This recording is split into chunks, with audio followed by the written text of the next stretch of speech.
Can you guys hear me? Yeah. Hello. Yeah. You can hear me now. How about now? Mark, Yes. you're broadcasting the DM version of your screen, not the player version. No! Don't look. Don't look. That's what I'm like not looking for. I'm like, hey, Mark, you need to fix that. I'm fixing it. I'm fixing it. Everybody can hear us, by the way. They're just gonna Drat, start, now I wish I had it they're up. just gonna start mocking me. It's That's fair. good.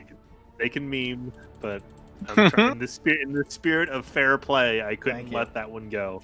Just remember, everybody, I am terrible at streaming. I'm just awful at it. I'm not a good streamer. That will change someday. When I have the stream up on my TV, but I have to like idea. turn my neck to see it, so it's not a big deal to not look at the DM version. Well, I have picture-in-picture going on for Ooh. You have what? picture-in-picture for the. Oh, I have lost all sound. That's not good. Nope. Gonna move everybody over here so we can have a full view of the map. There we go. Cool. Do this.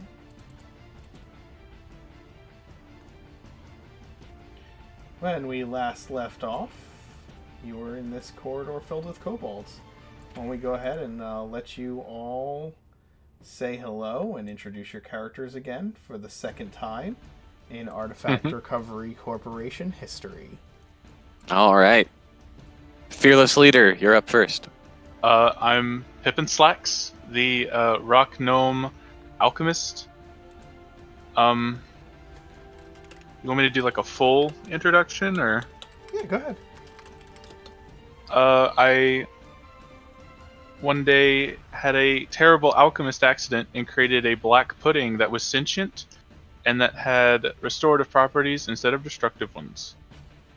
And so now I'm trying to use that black pudding for the good of all people. I am playing Sir Bowie the Bodacious, a Satyr paladin whose biggest goals in life are to kick back, relax, and have a real great time. I am Ace. I play half dragon guy with two personalities. Their name is Ace and Leon.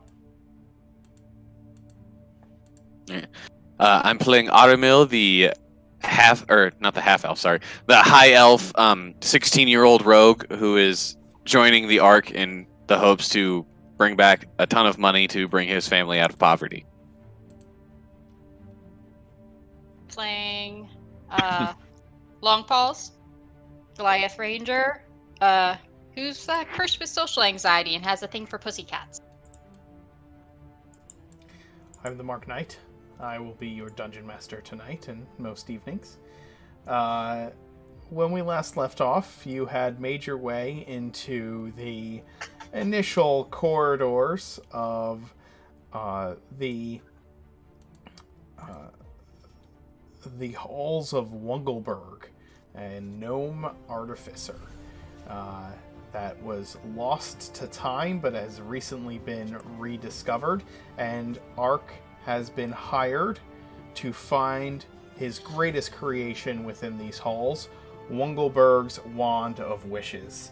And as you made your way through these corridors, you have encountered some terrified kobolds who have decided that you all have got to go.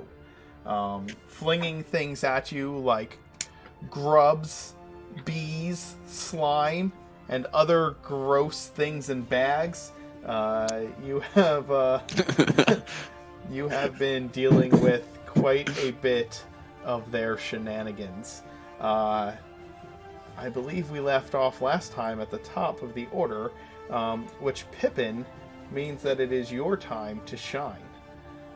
What are you doing? Well, we're kind of in an awkward spot, so my time to shine is actually me going to prepare an action. Okay. Great start to the stream. With my infused crossbow. Oh, that's right. We all have bless. Everyone who's not Ace.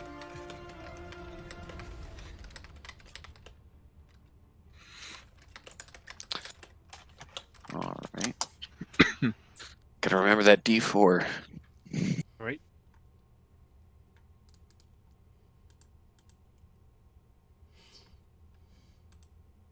All right. So I'm sorry. Tell me, I was dealing with something on Streamlabs one more time. I apologize. What are you preparing again? And what is the trigger? Just a shot from my crossbow, and as soon as I get like a clear shot from an enemy, I'm gonna fire. Okay, sounds good. All right. Guess that means it's my turn. Yeah. I see a lovely kobold at the end of the hall. Can I shoot at it? Yeah. Go for it. You can totally shoot at it. I think a 24 hits.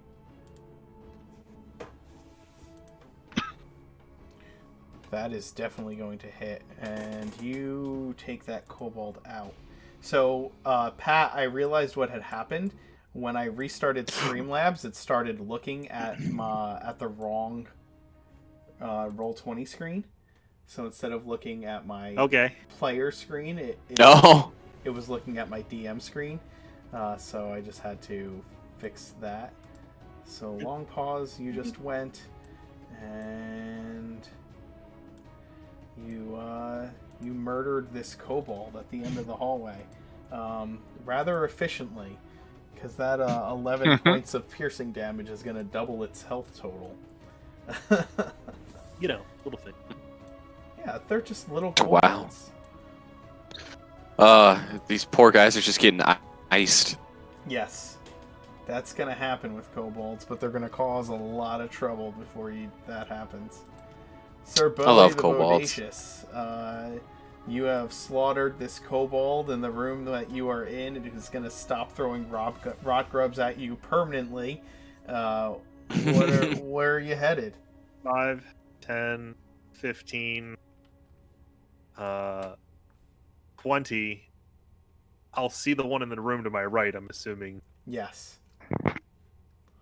as I'm looking down this hall. 25, 30. I'm now in range. With stabs. Go. 14. Yeah, that will 12 piercing. that will make that kobold incredibly unhappy. As he falls, Bowie, he falls to your blade, kind of crying out in fear as you come charging in, and make him nothing more than minced kobold. Yeah. Oh, kobold kebab. Actually, it might be smart. One of these unconscious, and this guy's isolated. So can You I want just to knock him out? Yeah, it's a melee attack, so I can do that. I'll just knock him unconscious. Okay. That'll put him down for a couple of hours at least. Yeah. Okay, he's out cold. Instead And of if we doing have to that- ask questions, it's good to have people to ask questions too. He is out cold. Or is he out coal? Duh. What? No. Cold, bald. Oh, No? that was Okay. so bad. I tried. I really tried. That was a stretch. It's really bad. It sounded better in my head. Well, guys, that was Artifact Recovery Corporation. I hope you enjoyed It's been a blast. it. It's a bad pun. Not a great way to TPK. Yeah, it's just been Aramil just killed it. And rocks fall and everybody dies. Yeah, Time to get your exactly. new characters ready, guys. Sorry, I guess no more Friday night streams.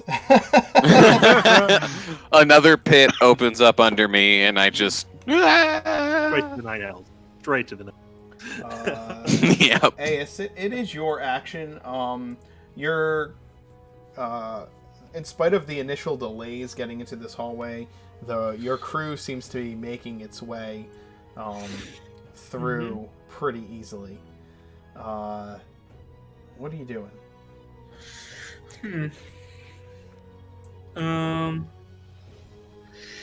Don't wanna do something stupid, so I'm just gonna delay my turn until for next turn. I'm not gonna do anything this turn. Okay, you're not gonna hold it, not gonna ready an action or anything. You're just gonna hold your action. Okay. I mean, even if I'm ready, I won't see anyone. I guess. I guess I'm gonna ready a fireball. That should be enough. A firebolt. Okay. You can't. I Is it- can't. DM question. Yes. Readying a cantrip requires concentration, yes? Readying anything requires concentration. So even if you're like holding, actually, that's one thing. Pippin, I just realized. Bless is not a concentration spell, right? It just goes on. It is. It is. Okay. So if you are concentrating on bless, you cannot also concentrate on a readied action. All right, and then I'm just gonna concentrate on plus, and this is my Yeah. turn. Yes. I didn't know that. Yeah. Yes. Yep. Holding melee an attack readying an action takes your concentration to have that action readied. So, yes. If it's a spell or just for Only if it's a anything. spell. If it's a melee attack, it eats your reaction, but you only Mhm. get one attack. Well, Gotcha. yes, it eats your reaction, but it also takes concentration. So if you are, Not to my knowledge. I will defer to you on this, obviously. yeah, It's your yeah, game. yeah. If you are concentrating on a spell and you want to try and ready an action, as far as I know, it takes your concentration. I'll double check because now I'm curious if I'm getting it wrong. Regardless, I think for a melee attack, it doesn't, but it's good. It's not an issue right now. it's not an issue right now. Exactly. Unless you're planning to drop a bunch of kobolds in there, in which case it is.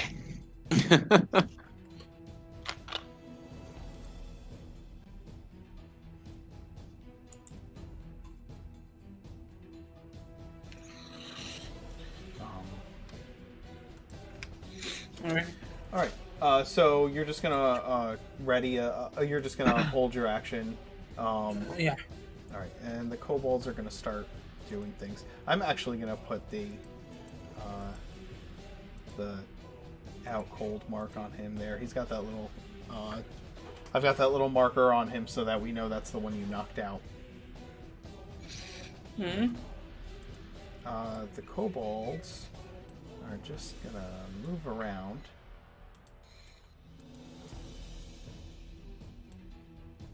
And they're gonna stay there. They're gonna do that. Okay. And they're not. They're playing skittish right now. They're gonna get ready for things. Mm-hmm. And then it's gonna go to Aramil. Aramil, the kobolds are kind of just staying in these tiny little rooms, leaving the hallway alone for all of you to make your way to them. Alrighty. I'm trapped between the slimes, so I'm gonna try something. Okay. I know, because the way like D&D works is like you occupy like a 5-foot square, but obviously my whole body isn't taking up 5 feet.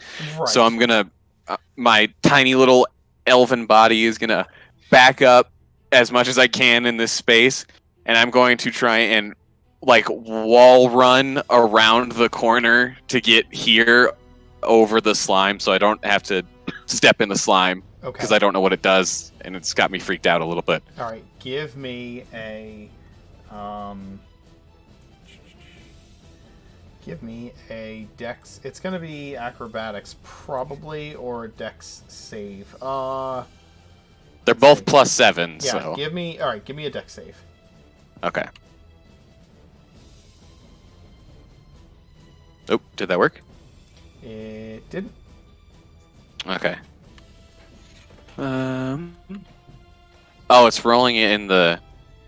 Why is it rolling it on my? Click on your character and roll 20 and try.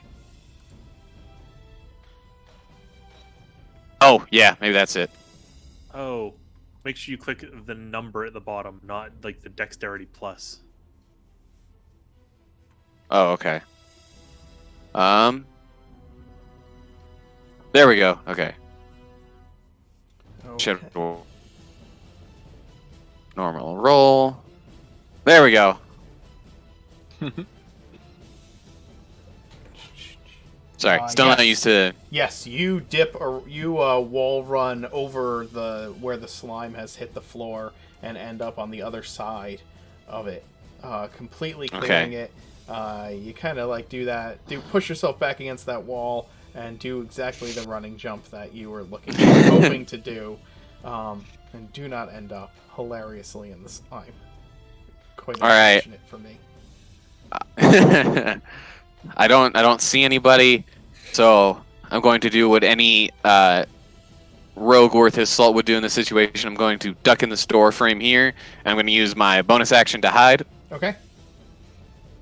And then I will hold a. Dang it! I gotta get used to using Beyond 20 again.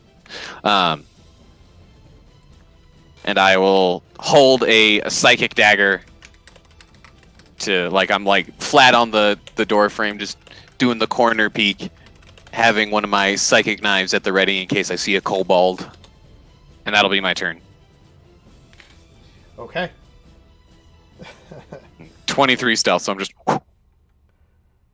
Alright, you are well hidden.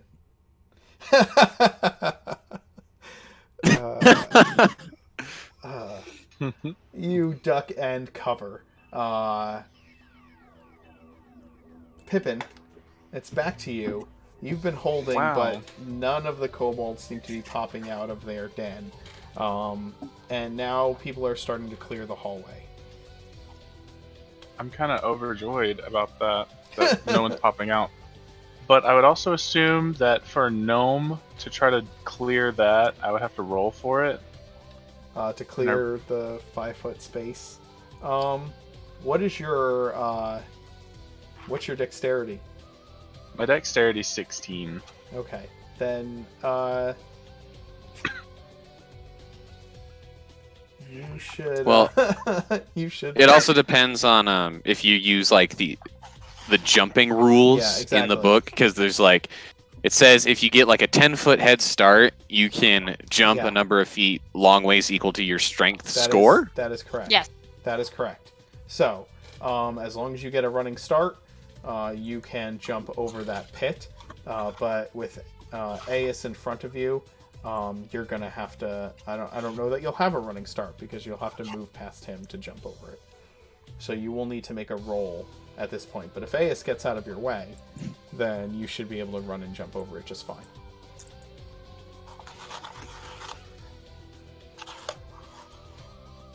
Yeah, I think I'm just going to wait it out. Ready another crossbow. Because it's still a little congested right there. Sure. Long pause. I can't run. Can I just jump over the green slime? You'd make a dex save to get past it without slipping in it.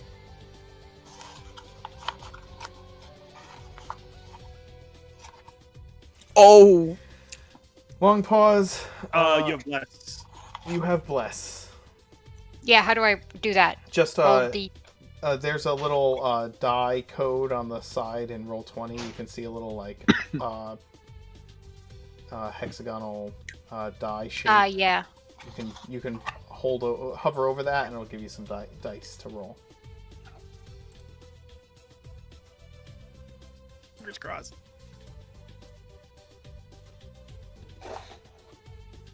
This is where we need that 4. Come on. Right, yeah. Yeah, well, unfortunately, somehow it...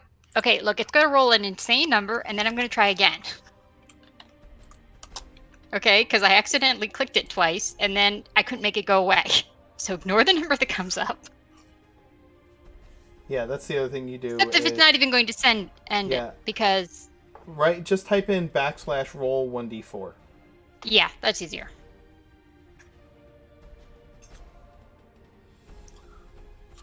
Hey! Because of the blessing that is upon you, as you jump, your foot is just about to land in the green slime, but some guidance from beyond allows you to barely miss it and leap onto the other side. We did it. We did it, Reddit. So... I'll probably get up this far and stop because I don't want to block Sir Knight. Sir Bowie. Bruh. I'm trying to compliment him. I want him to go be knightish. Yes, he needs to go and be heroic. Bowie, go be responsible. Hey! Responsible, just energetic. We're getting kind of far away from everybody else. Should we, like, regroup? I'm right here. I'm not far. Okay. I'm not saying anything because I'm trying to stay hidden. And I don't want him at a game. Stop. Yeah, and we didn't hear you. Make a deck save. Me? Yeah. Yep. That's why. 14. Okay. Plus, if it matters. Roll your bless. Oh. 16.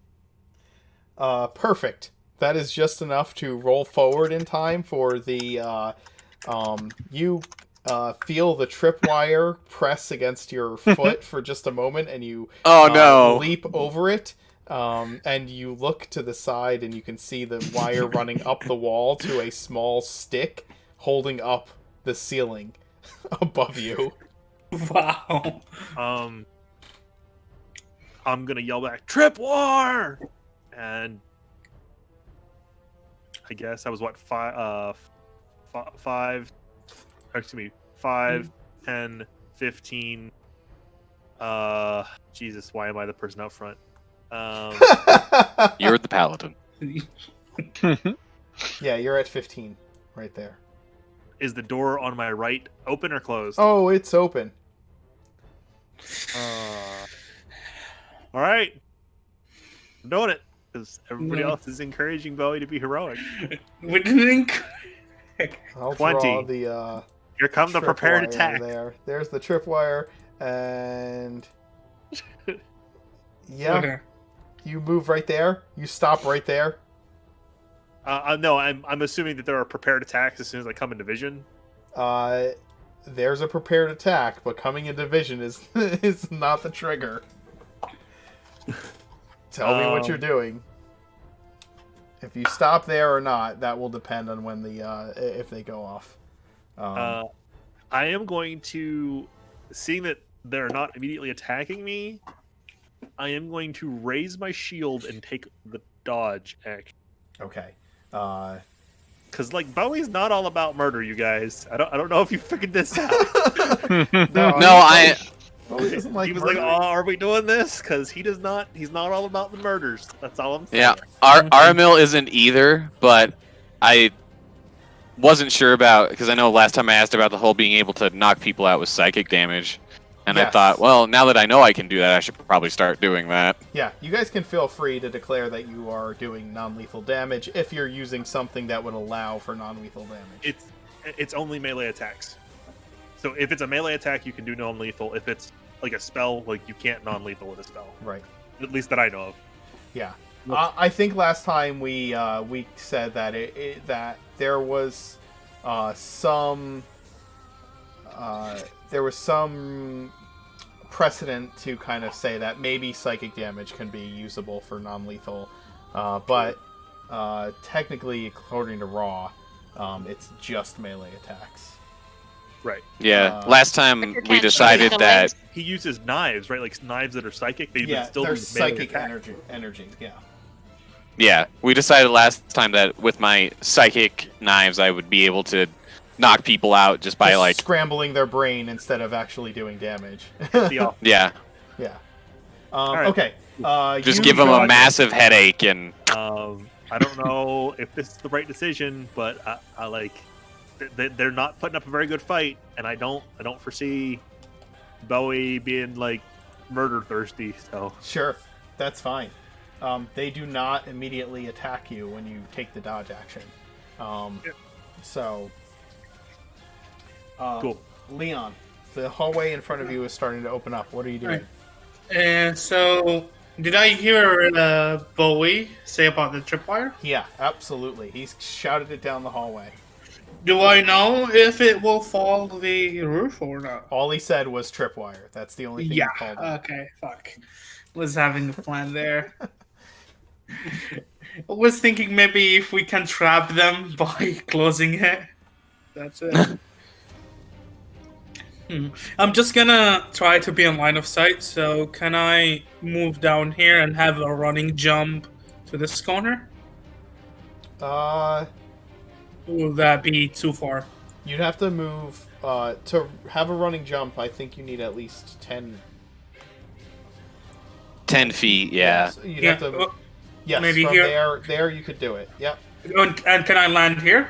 Will that be okay? Yes, I will allow you to land there. That's fine. Okay. I'm gonna do that then. Do I need to roll for anything or am I good? No, you just run and jump. That's what the whole backing up thing did. Right, and just gonna be in line of sight and continue concentrating on my bless Okay, for 2 people. sounds good. The kobolds are going to do something. Bowie, the ones that are in the room with you are confused by the fact that you just kind of came in and raised your shield and didn't immediately start like trying to kill them. So they start screaming at you to get out. Which I don't understand. In Draconic, yeah. Oh no. So if any of you with it that can hear in the corridor, these 2 tiny kobold voices are just like, get out, leave! And Yeah, I don't speak Draconic, so Yep. I think only Ace and Long Paws understand them. No, I don't. I don't do Oh. Draconic. Never mind.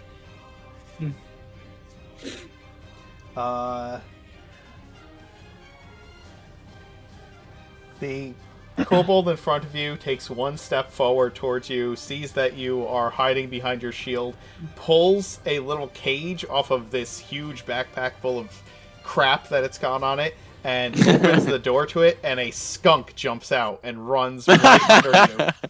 Like under me? Well, actually, he'll. It's going to be right in front of you. He's going to release it right there. Oh god. So Go gadget skunk. this is your little skunk right here. Oh god. And Wow, it's beautiful. Black and white. It's basically exactly a skunk. Pretty much, yeah. I don't see any difference. Looks like a skunk to me. This skunk is going to spray its musk at you as it is let go. I need you to make a Constitution saving throw. Oh god. Oh Oh god. no. You I start. can't. You start retching. That's So what does that do? You can't take actions for 1 minute. 1 minute. Yes, on a Constitution, make a Constitution saving throw. On a failed save, the target retches and can't take actions for 1 minute. The target can repeat the saving throw at the end of each of its turns, ending the effect on itself on a success. A creature that doesn't need to breathe or is immune to poison automatically succeeds. Is this? I guess it's more of a physical thing than a magic thing. I was gonna say because It's not magic. The skunk literally just turned its butt towards it's you and sprayed. It's because I have advantage on saving throws, but it's only against spells and other magical effects. Yeah. So Nope. it's not Oh, physical. okay. No. It's a physical thing, not a magical thing. This thing just like let loose a skunk which ran over to you, sprayed you with its musk, and then runs and cowers in the corner. Very accurate to being sprayed by a skunk in real life. Yes, and Bowie, you are left hacking and is choking. this a disease? What's this effect technically considered? Poison. Poison. It is a poison effect. Are you Okay. immune to poison? So here's my question. I'm immune to diseases, but here's my question. So lay on hands next turn. It takes an action to lay on hands, and that cures poisons. But you can't take an action at the end of your turn. Yeah, you but make a you- save. Right. That's what I thought. So Yep. it's like that's what I was trying to understand. Okay. Yep. I didn't know if it was okay. You're good. Yep. Because I'm immune to diseases, so it's like if it's a disease, it doesn't matter. But, okay, we're good. Making sure I understand. So on my next turn, I'm ready to go. Well, you That didn't. poor skunk. You didn't try to hurt them, so they're just trying to get rid of you, and they figured skunk farts are an effective way to get people to run away. That works. Yeah. Unless Aramil, they have tomato soup. All right. you just So I didn't- heard. You hear Bowie starting to like hack and retch. Sir Bowie, are you okay? No, it's pretty terrible. Don't come down here. Oh no, they're killing him! Ah! I'm going to go 1, 2, slide through long pause. Sure. She just has difficult terrain for you, so. Okay, so 5, 10, 15, 20. So I've got 10 feet left. Yeah. So you get 10 feet. Yeah. Yep. Hmm. If you want to land on the square with the trip Nope. wire, you could do that. I'm just gonna duck into this other doorway and do the same thing I did last turn. Bonus action hide and hold my psychic knife. Okay. Pippin, you hear Bowie like trying to like dry heaving and retching down the hall. What are you doing? Okay, well, hearing that, I'm gonna like, oh my goodness, Bowie's in trouble. I have to help him. And then I'm going to get a running start and jump over this sinkhole right here. Yep. Land right here. Is that okay? Yep, that's fine. Do I got to roll for anything? Nope, you run and jump. Okay, and then after that heroic event, I see the slime on the floor, and I go, "Ooh, slime!" And I want to like try to like see if it's dangerous or anything. I want to try to find out what it is. Okay, give me a I guess- Here's an interesting Yeah. question. How long has it been since we left? How long has it been since we left Biscuit Oh, in universe? Like not 10 minutes, right? no. I'm gonna just ask the skunk. Why would you do that? That's right. You have speak with animals. And it doesn't require concentration. It's just running. Excellent. Oh my gosh. The skunk does the skunk equivalent of a shrug in your direction. I didn't even consider that was an option. It's like, wait a minute. That's Diplomacy really is always an option. Yes. Sometimes. The skunk gives you the skunk equivalent of it's just what we do. I got a reputation to uphold. I'm gonna need you, Pippin, to I guess it would be an investigation or nature check. Wait, you have alchemist. I mean, you're an alchemist, right? So you have proficiency with alchemist tools. Mm-hmm. Okay, so just make an intelligence check with your alchemist tools. So you get proficiency on it. Okay, I'll have to. If you have an intelligence skill that you are proficient in, just roll that. It'll be the same equivalency. I've got history, so. That's fine. We will. You're not actually rolling history. It's just Yeah. a placeholder. And I will tell you what the green slime does. Because with a 23, you definitely know. The green slime is acidic in terms of, in game terms, a creature that it's this acidic slime devours flesh, organic material, and metal on contact. Bright green, wet, and sticky. It clings to walls, floors, and ceilings in patches. A creature that comes into contact with green slime takes 1d10 acid damage. The creature takes the damage again at the start of each of its turns until the slime is scraped off or destroyed. Against wood or metal, green slime deals 2d10 acid damage each round, and any non-magical wood or metal or weapon or tool used to scrape off the slime is effectively destroyed. Any effect that cures diseases and any effect that deals cold or fire or radiant damage destroys a patch of green slime, and so does sunlight. Ooh, okay. So, Wow. after, hearing that, but determining that by myself, can I cast Frostbite on the square? I think you're taking your action to kind of examine this green slime and determine what it Oh, does. okay. Yeah. Yeah, Well, in that's that usually how it case- goes. Ow. I'm gonna turn to Ace and say, "Hey, don't touch this, no matter what." I And nod then- in understanding. And then I'm gonna end my turn. All right. Long pause? I'm glad I did that wall run maneuver. That's nasty. Yeah, it's not good stuff. Alright, so 1, 2. I take it to carefully get over the tripwire slows me down. It is, you can, yeah. You know what? It's going to be a dexterity save with advantage because you know it's there. So you're just trying to make sure you go over it safely. Good thing you have advantage, Yeah. And you will still get your D4. and you will still get your D4. Will you please? Doing it. Roll the D4.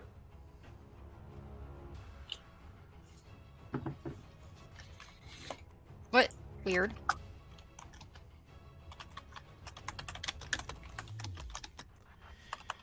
$13. All right.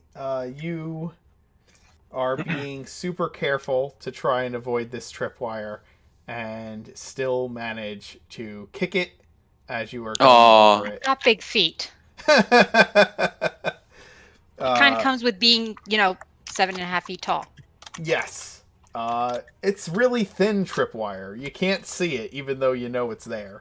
And you snap the tripwire, the twig gets pulled out of the space in the ceiling that seems to be holding everything together, and rocks start falling on your head. And Rocks fall, long pause dies. it's not that bad. Okay, it's that bad. One particularly large stone lands squarely on your head and deals you 6 points of bludgeoning damage as it falls down and gives you a decent pounding. Just bonk. Did I get to keep moving? Yes, oh yeah, you still keep moving. I assume I can smell the skunk. Yes, you can absolutely smell the skunk spray that is all over Bowie. Also, that space is now difficult terrain because it's covered in broken ceiling. Okay, so how much movement do I got left? You have your normal movement left from It's here. just other people have. Yes, other people, it's going to block their path. Because it falls on you as you're, moving through the hallway. Yeah. So Does that look like the right space then? So you moved from what, like there? Yeah, I was right.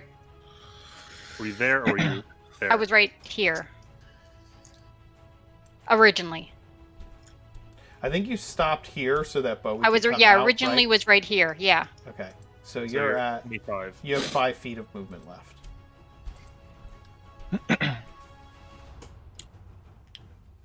Okay.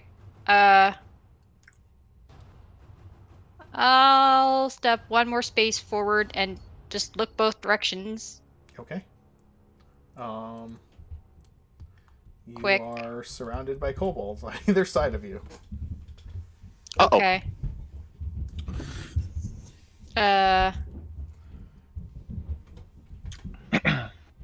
Bowie seemed to be doing this whole not killing them thing, so I'm just gonna stand there with my bow drawn and look at them and say, "You don't hurt me, I won't hurt you."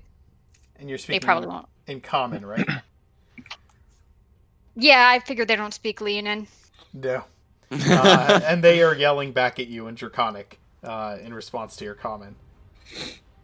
Do I hear it? I'm just doing the general. You don't hurt me. I don't hurt you. Look, and then not quite pointing my bow at them. Yeah, Ace, you hear them shouting to get the hell out of our house, get out of our house. Alright. Kind of Let's wait. in Draconic, really loud. Let's just wait for my turn. I can't do anything. Bowie, you are... I can't really do much of anything. Nope. Because I don't think I actually have anything that uses my bonus act at all. Let me look. But to my knowledge, I don't think that I do. I guess the only action I have is to, at the end of my turn, try to make the Constitution saving throw. Okay. Which is kind of lame, but I'm gonna give it another go. 17. Hey. You succeed. You get over the smell of the skunk and stop. Like, you're able to get your stomach under control. It's probably the combination of the skunk smell and all the alcohol you drank the other day. No, he got over it so quickly because he's used to throwing up. Yeah. Yeah. That. Unfortunately, that's my entire turn. I think I could technically have moved, but it doesn't super matter. I'm gonna stand right here. Okay. Ace. Alright. Okay, so first I'm going to shoot the slime with a firebolt. Okay. Do I need to roll for it, or just done? Nope. Actually, yeah. Roll to hit. Alright. 12. Yep. You burn away the acid on the ground with your firebolt, or the green slime. I'm gonna use 2 sorcery points to heal. To use cure wounds on long pause. That's available. Can you use it at range? Healing. I'm sorry. Cure wounds is a touch spell. Oh, okay, my bad then. Yep. Or do you have distance spell, the meta magic, or? No, I have. Okay. Yeah. Even still, I have- it would only go to what, 10 feet with distance? Yeah. Mhm. So I'm going to scream in Draconic, "We're leaving! Just don't hurt us and we won't hurt you." And that's it. And I'm gonna say to the others in common, we should leave now. I told them to not hurt us and we can leave them alone. That's it. That's my turn. Okay.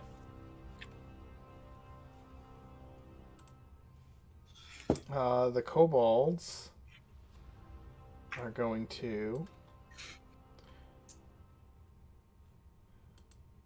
Well... Do I... I can... Okay. The kobold back here in this... behind you, Long Pause, is going to shout something at you. Again in Draconic. Ace, you hear it saying, "You need to get out of here." Alright. Okay. And is that better, chat? Chat's saying that they can't hear me. Oh, that I'm not as loud as you guys. Is that better? Yeah, that's better. Okay. All right.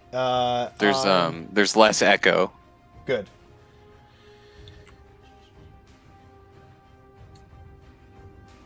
It is going to... Yeah, it seems about right. It throws a clay pot at you, and which breaks open. And a swarm of those grubs start plowing towards you. Long pause.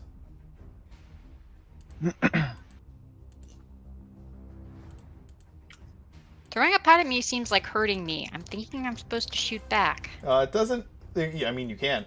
That's up to you. But it throws it, like, right down at your feet. And now there are those grubby things moving towards you again. I really like bugs. I like the outdoors, but not bugs. Yeah, there's bugs coming at you. Killed it. Gross. So are they in her space or at her feet? No, Or they're in the space next to her, in between the kobold and her. They will act on their own initiative, so Okay. they do not act yet. The kobolds on the other side are just leveling daggers at you, or they continue to ready in action and just kind of have their daggers out and are screaming at you in Draconic. Aramil? Oh man. What would Aramil do? I don't know. I mean, he's just here for the cash. He doesn't want to kill people. Okay. WWAD.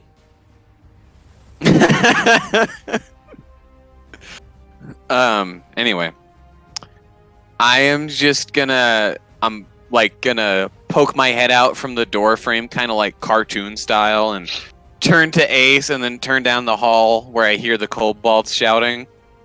I'm gonna look back to Ace and was like, and I'm just gonna duck back in and use my bonus action to hide it again. Okay. What? My action is going to be confusion and indecisiveness. So what do you guys decide? Leave or kill them all? Armel's Wait, just you confused because he's like decide. he's hearing these things and then hearing these things, and he just heard like a clay pot shatter and just so many things. He's confused. He's young. Right, He's a kid. I don't know what happened.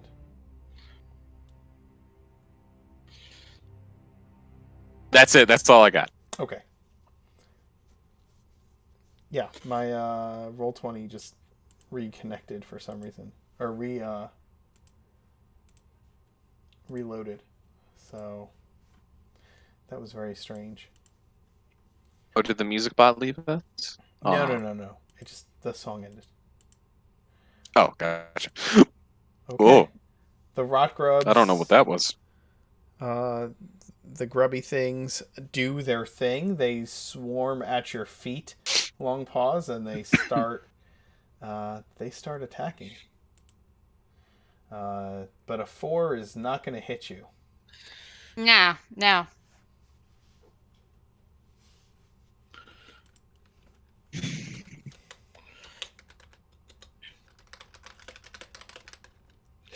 So they try to get through your boots, but your boots they can't get through it yet. They're kind of crawling all over your feet now. Pippin? If they got through the boots, I mean, I walk a lot. I probably got thick calluses. That's true. Yeah. The slime's still here, right? No, he killed No. the slime. Oh, okay.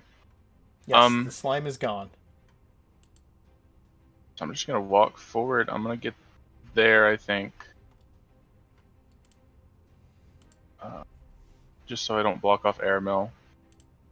And then ready another crossbow bolt for any hostile creature that comes within my line of sight.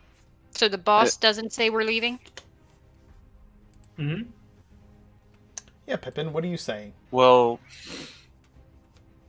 I mean, hearing Bowie's distress cries from before had me worried about him, so like I figured actually Yeah, as I'm Pippin gonna walks move up, a little bit forward, Okay. and I think I'll have no, that's fine. I want to call it to Bowie. Bowie, are you doing all right? Yeah, I think I'm okay. And can I also talk to Longpaws? Yeah, that's fine. Longpaws, are you doing all right? They threw a pot at me. I'm a little annoyed. Well, I think it's in our best interest to leave right now, at least to regroup. So just keep that in mind. I think we just need to have a little talk. Maybe this is all a misunderstanding with the kobolds and all. After we killed 20. Yeah. We didn't kill all of them, so that's, peaks and valleys, guys. Peaks and valleys. Yeah. Uh-huh. And then I'm gonna end my turn. Okay. Long pause. There are grubs. They're crawling on your boots. They want to eat you. They're disgusting. Yeah, I'm trying to decide the best way to kill grubs. Thematically,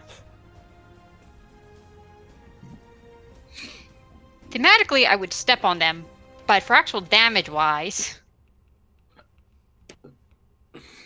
I would probably cut the little buggers in half with my sword. Go for it. Make them pay for being gross. They're slimy. They're on me. They must die. And so, a few of them do. You smash a bunch of them, but there's still more.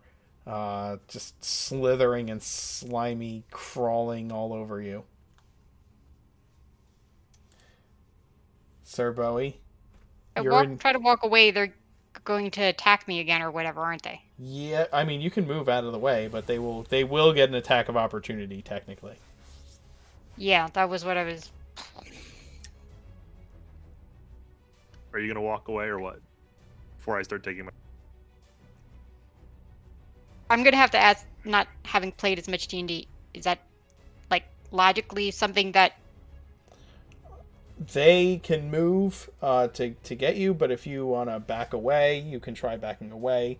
They will get an attack of opportunity against you, but what your armor class is a what? Decent. It's 16. Decent. Yeah, it's decent. So it is really your decision. Okay. Well. Yeah. I'll back away a little bit. I can't get the no point in only going. You would go 3 squares is as far as you can get, I think. 5, 10, 20. You can, yeah. You would, you can't get past Pippin right now with the amount of movement you have. I'll get here. Okay. Do the little bugs bite me? They were gonna try. Yes, they do. Uh-oh. 17. You are infested by 2 rock grubs. At the start of each of your turns, you take 1d6 piercing damage per rock grub infesting you.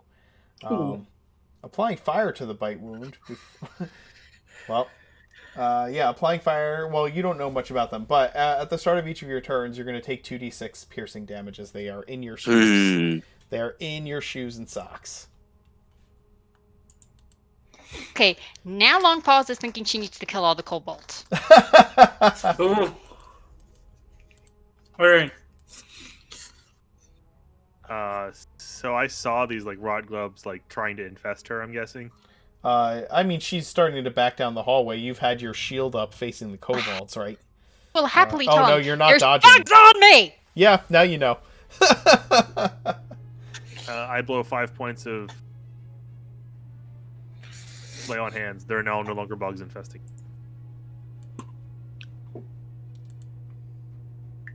Cause Cure. no, there's something special about lay on hands. Yeah, if he blows 5 points of his lay on hands pool, he can get rid of diseases and poisons and all that fun stuff. Mm-hmm. Yeah, I don't. Any effect that cures disease kills all rock grubs infesting the target. So yes, you're using your lay on hands to get rid of the disease. Yep. Mm-hmm. Okay, you no longer have rock grubs on you. Thank you, Ooh. Bowie. What do you say? Is Bugs.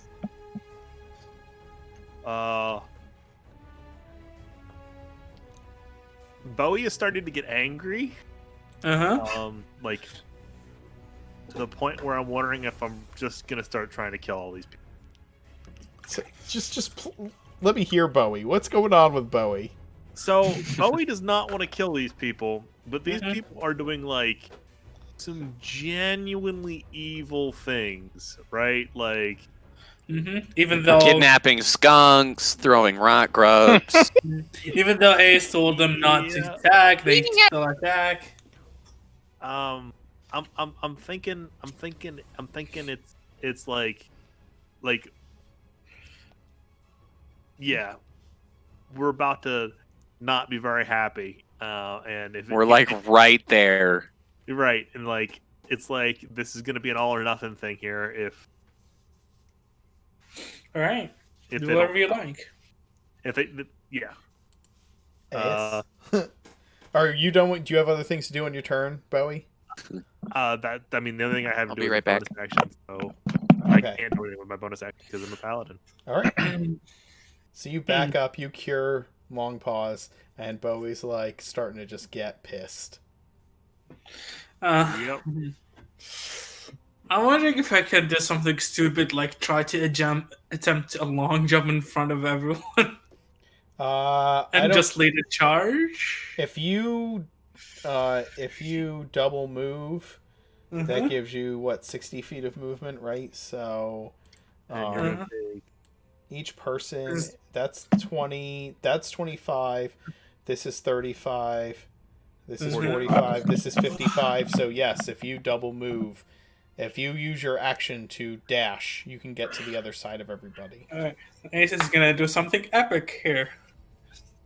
He's gonna scream and go, "Kill them all in Inferno!" and jump all over everyone. Oh my! I'm just going in. Aes went from we should probably get out of here and leave them Because alone they- to kill because they- everyone. Because they attacked, even though I told them not to. They're not worth it. They're just trying that like. I alright. don't care. They're evil. Okay. So can I just do that, or do you want to roll anything? No. If you're using your action to dash, then yes, you will end right on the other side of everybody as you kind of try and push your way through and like. Can I go here? Will that be okay? Yeah. Okay. That's fine. You're trying to squeeze your way past everybody, and you end your turn there. Okay. Everybody kind of flattens against the wall as AS makes this insane charge down the hall, screaming in Infernal. Do Yeah, any of us Wundelberg speak like you Infernal? said. I No, do not. only me. I don't I- think so. Yeah. He's just calls out this infernal battle cry and terrifies everybody, and everybody kind of backs against the wall, and he rushes into that hole. Oh, he's not a barb, right? They're the ones who go crazy. I believe that to be the case. Well, okay. The The poor kobold's gonna poor just step Aramil forward, is so and so confused. you're gonna take a couple dagger attacks, Aramil. I mean, me, Ace, or Or Aes. So Okay. Like Aramil, he's on the other side of Yeah, that wall. uh, you're gonna take 4 piercing They were damage invisible. from each of these kobolds as they decide to step up and start hacking at you with daggers. have mage armor, so it's 16 instead of 13. Yeah, Does that matter? they have pack tactics, so as long as they're within 5 feet of each other, they have Okay. advantage to hit you. So yeah, both Yeah. of them Oh. hit for 4 damage, and they're just screaming, "Get out! Get out!" Okay. I'm gonna show them who's a dragon now. You need to make con saves. Yeah, you You need to wanna make make a- 2 concentration saves for bless. I think I didn't concentrate it after I shot the fireball. That's the No. thing. No. that was No. purple. You shot. Okay. Yep. You've been Yeah. good so far. Okay, you're fine. And then one more. Uh, And you Oh. drop bless. All right. As you get stabbed the second time, you lose your concentration on your spell. And all of you suddenly feel a little less good about what's happening here. Well, mine is sorry. Mine is still going because it was from Pippin's potion. Yes, Yeah. that is correct. Mhm. Yep. The other kobolds down the hall, they continue to stay in their spaces. Mhm. They are not trying to step out. right now. Aramil? Well, I just saw Ace run in, but I don't know what he said. The last thing I heard was Pippin telling people to leave, so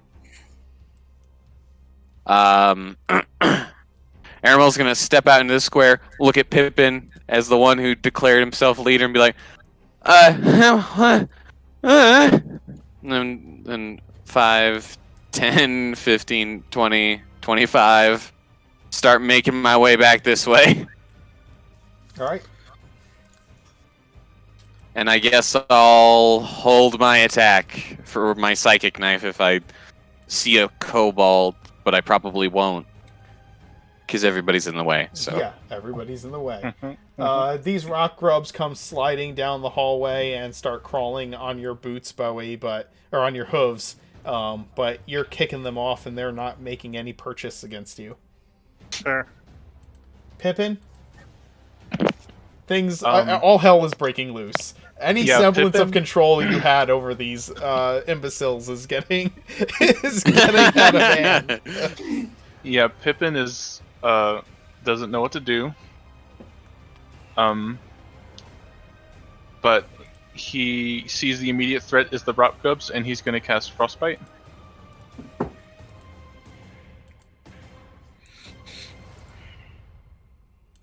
Okay.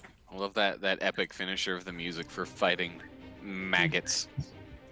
Maggots are evil and gross all right, and so must they die. are. They're going to make a saving throw to see if they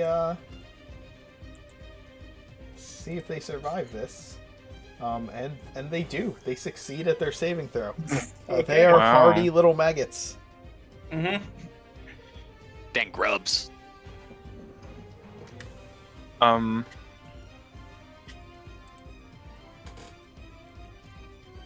And then Pippin's going to move 2 steps that way. And it's Okay. going to end my turn. Long pause. You're watching probably a skid like stab as a heads up. No. No, Say, that's not from good. where I'm standing, You see the grubs. can I shoot at anything? You can shoot at the 'Cause- grubs. They have cover, but you can shoot at the grubs. You can try... I don't think you have line of sight to either of the kobolds in the room right now. But you can definitely shoot at the grubs. Okay.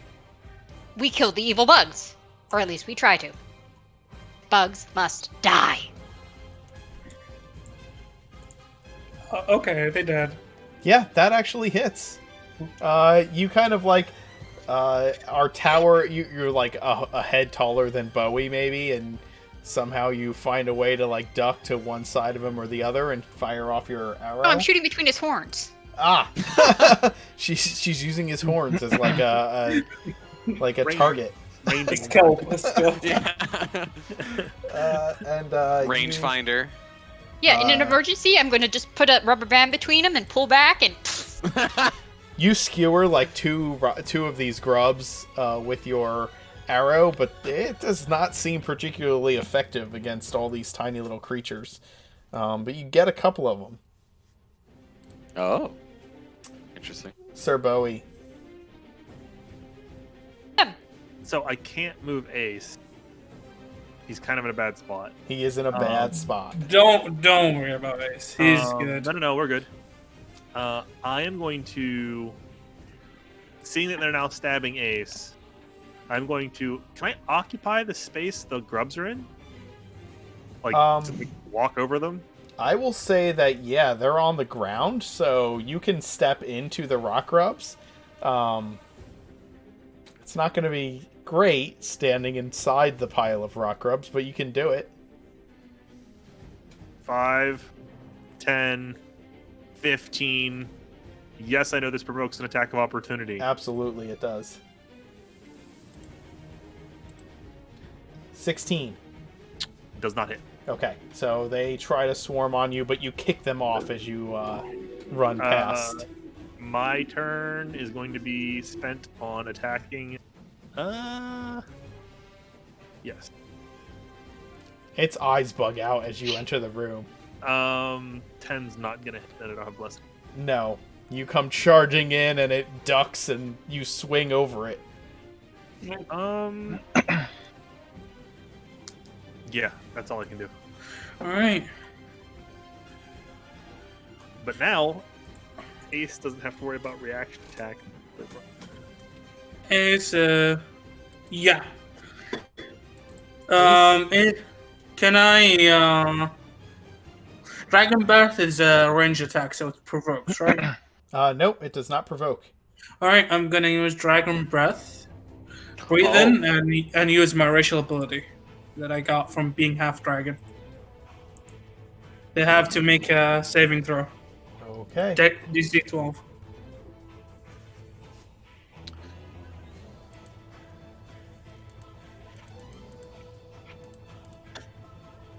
And it's fire, So, right? So Yes, fire. First one fails.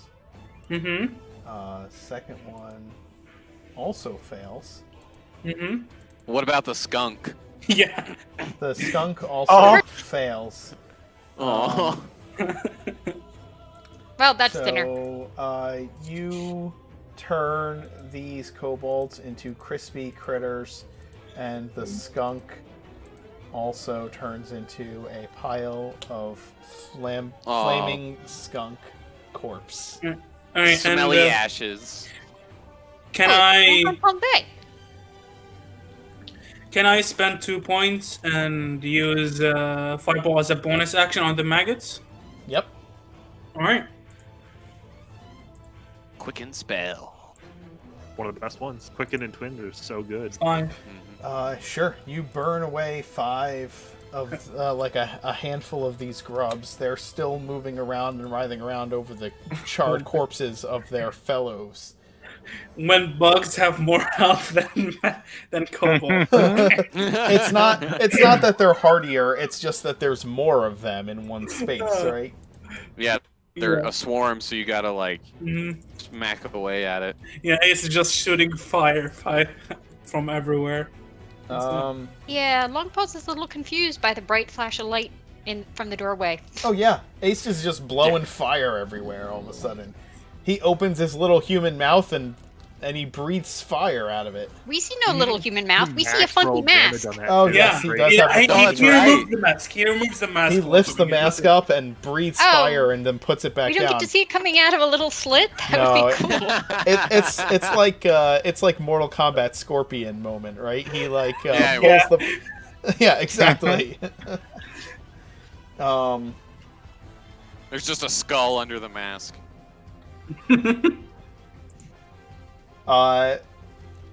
Bowie, you see this dude draw a long stick out of his backpack, and tied to the end of it is a scorpion, and he starts prodding at you with it. Oh, that's amazing. He's gonna make his attack with his scorpion on a stick. 21 to hit you, Bowie. That will hurt. Oh. Okay. You take. Let's see. Some mean scorpion. You take 1 piercing damage and make a Constitution save. 18. All right. No, yeah, it's gonna be 18. All right. So then you take half of the poison damage from the scorpion. So you take 1 poison damage from the scorpion. Round down. Just Can't make no nips pussy. on your finger. He's literally just like, he's got a stick in 2 hands, and there's a scorpion on the end of it, and he's like prodding at you with it, and it stings you, and you barely feel it, but it's just like a dick thing to do to somebody. I'm having flashbacks to Spurt from Critical Role. Yeah, that's what I was thinking. I was thinking, was a Spurt using classic weapons or something? Aramil? I didn't know these guys had stats. Do I hear the screams of toasted kobolds? Oh, as yeah. Ace? The entire hallway lit up right where Aeus was, as fire, as you heard the sound of fire belching and creatures dying in agony. 5, This 10, merrily 15, crackling 20, frame of 25, nicely 30. roasting kobolds. Yes. Okay, I'm gonna use my Kobolds movement. roasting on an open fire. Step over Pippin, and as I do, I look down at Pippin and I go, I guess we're doing this? And then I'll step over here and toss a psychic knife at the grub. Go ahead, make your roll. Don't roll a 1. I see nothing. I know, I have to switch tabs to roll. Ooh. So 21 to hit for 11 psychic damage. Yeah, you deal 11 psychic damage to the pile of rock grubs, and they start exploding, just like popping from like Finally. like scanners type popping. Pretty. Final boss Oh. level bugs. Yeah. It's like maggot fireworks. No. Popcorn. Like popcorn. Best kind of maggots there are. The exploding kind. I guess we're doing this is in fact the best war cry. Yeah. And then, jeez. I will bonus action dash 5, 10, 15, 20. I won't be able to get in there. Well, bonus action. Actually, you know what? No. I can't really hide, so I'm just gonna chill there. That's my turn. All right, you got it. Yeah, I'm big, but I'm not that big. Yeah, I'd have to be a halfling to do that. Yeah, Pippin. Pippin is kind of taken back about how ferocious each individual party member has gotten. 'Cause Pippin hasn't been attacked by bugs. The rot I was grubs, down to leave, but then everything changed. Yeah, The rot grubs were the last straw for Bowie. everything changed when the fire ace attacked. Yeah, and I'm sorry. Don't like it. Oh yes. I'm gonna make Ace Japanese themed, like the Fire Nation. No, don't please. No lawsuits from Nickelodeon. Thank you. I'm sorry. I'm sorry for saying that. Zuko Ace, let's do it. It's canon now. I mean, he half his The fire face ace. burned. Yeah, half his face is burned, so he's basically Zuko. Oh god. It was scaled, not burned. Yeah, okay. Sage was never an option. Pippin. What are you doing? Pippin's kind of confused and conflicted, and he's just gonna back up a little bit. Understood. And that's my turn. Okay. Aramil is also conflicted, but he's like hey,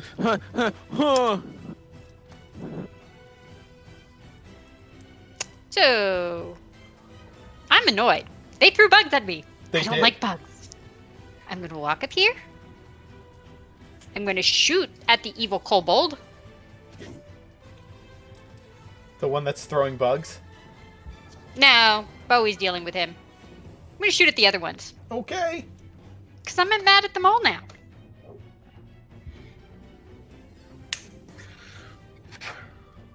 Yeah, you skewer the kobold, and they the other two start screaming in fear. Mm-hmm. I'm gonna say, you pinned that poor guy to the wall. Yeah. Oh yeah.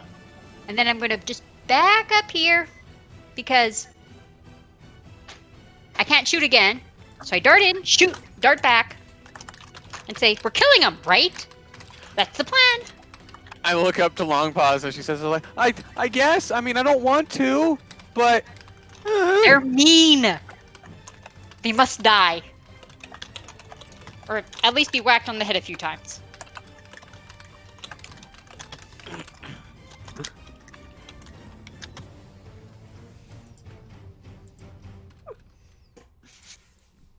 welcome to D&D, where you have a plan A, then you try to go to plan B, and then you end up going back to plan A. And then you go to plan kobold.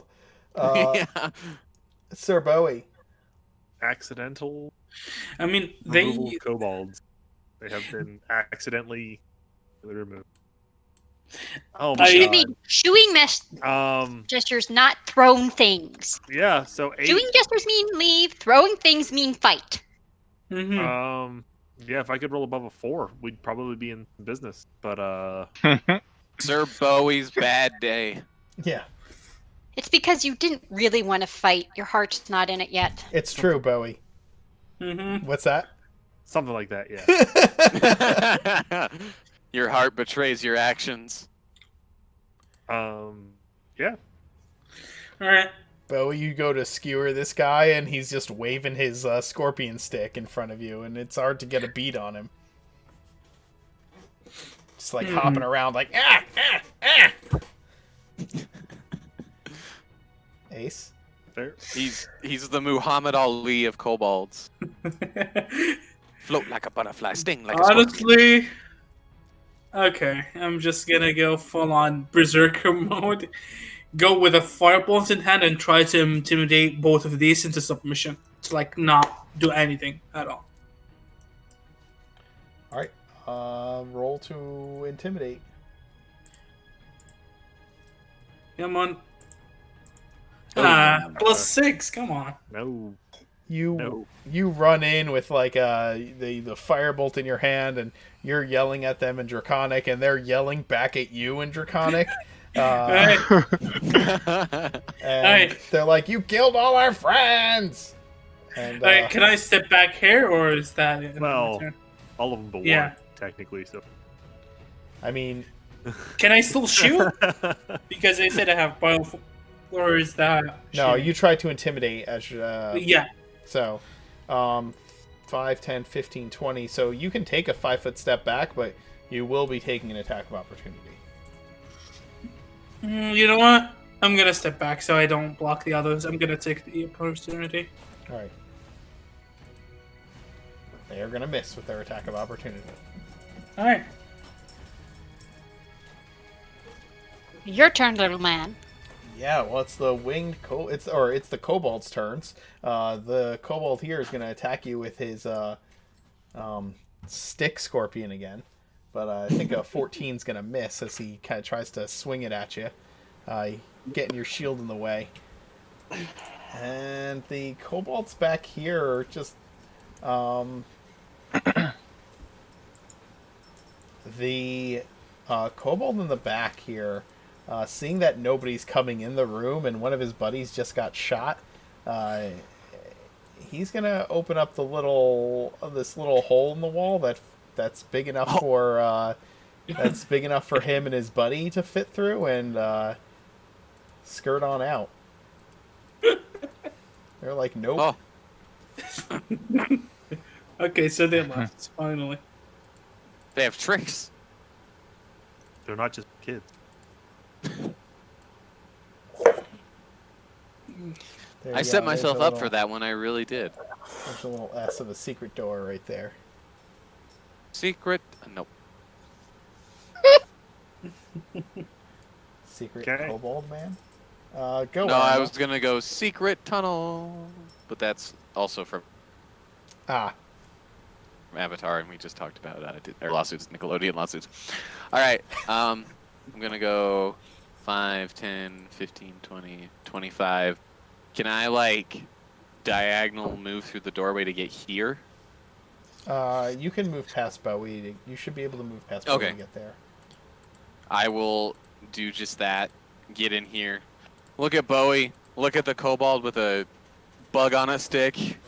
Look back to Bowie and go, and then just psychic knife and just kind of, while looking at Bowie, stab. Go for it.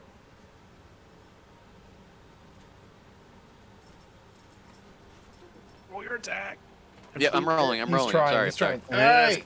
Finally. All right, and I'll give him the knockout brain scramble with the psychic knife. He does not go down. Oh, Whoa! He's huh, that usually works. Bonus action, swing again. Okay. I need to find this real quick. Oh, you get sneak attack, don't you? Actually, Yeah. he does Yeah, go Yeah, down. because He okay. goes unconscious. That's right. You finally have somebody within 5 feet of your target. Yeah. Finally, we got there. All right, All right. Pippin. Um, Pippin, what are you doing? I mean,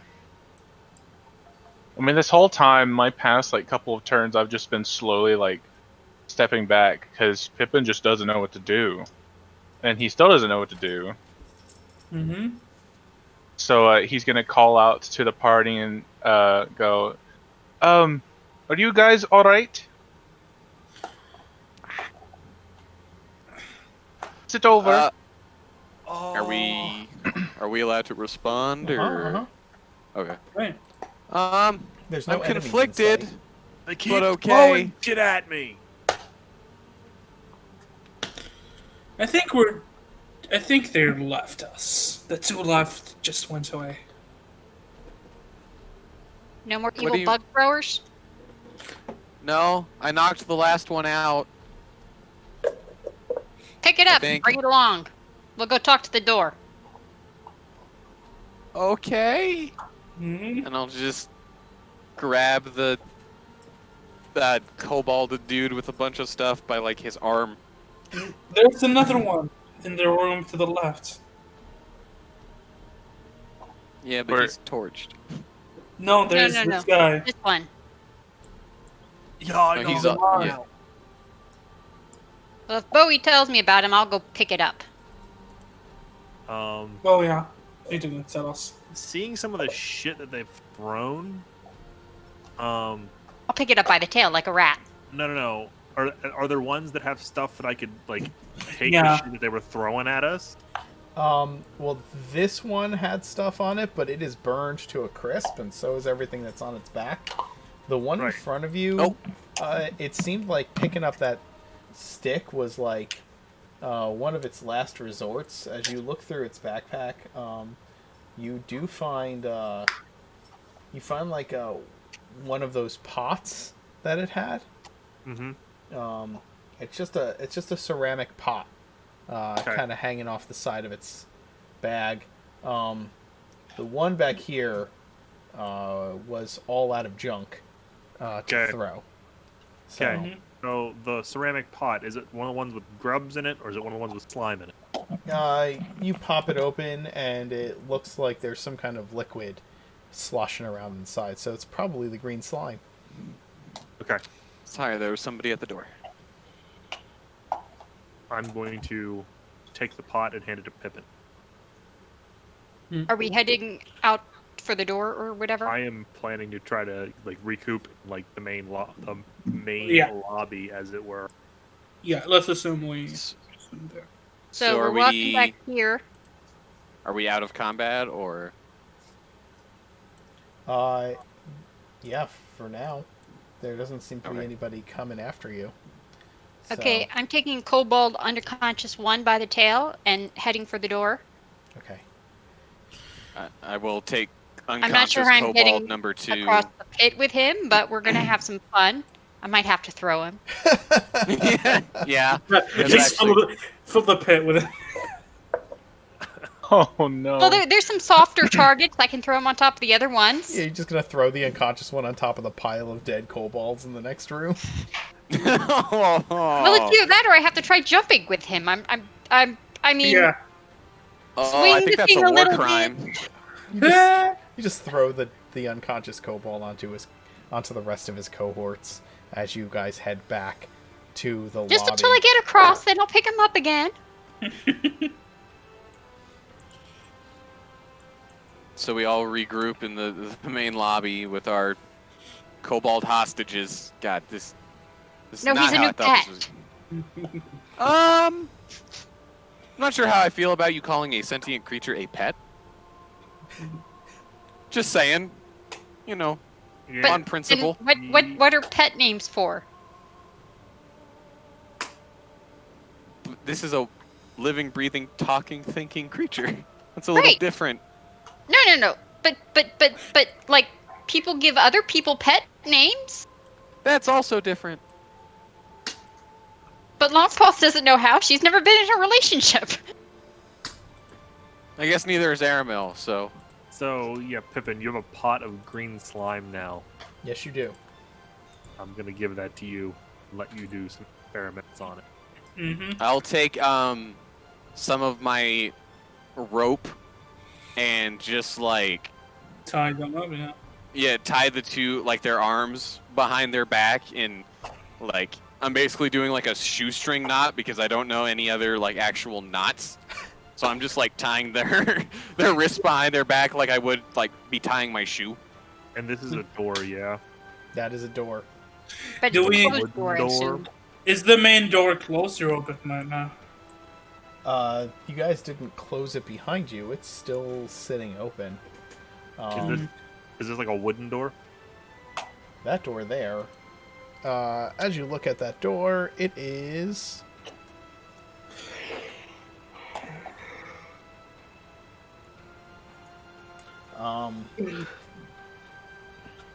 Okay. That is it is a heavy wooden door reinforced with like iron kind of bars across it, bolted into it. Okay. Same thing. Is this also a wooden door, or is like what is the? Describe the room we are in, effectively. Okay. Yes, absolutely. There are the doors on the either side of the hallway.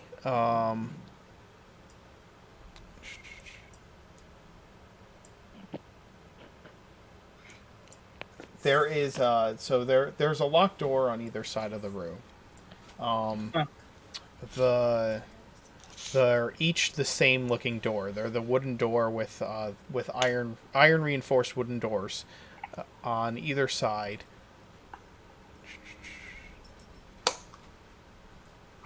And the room At on that end, or that opens up. If you walk down it though, there is a door at the end of it.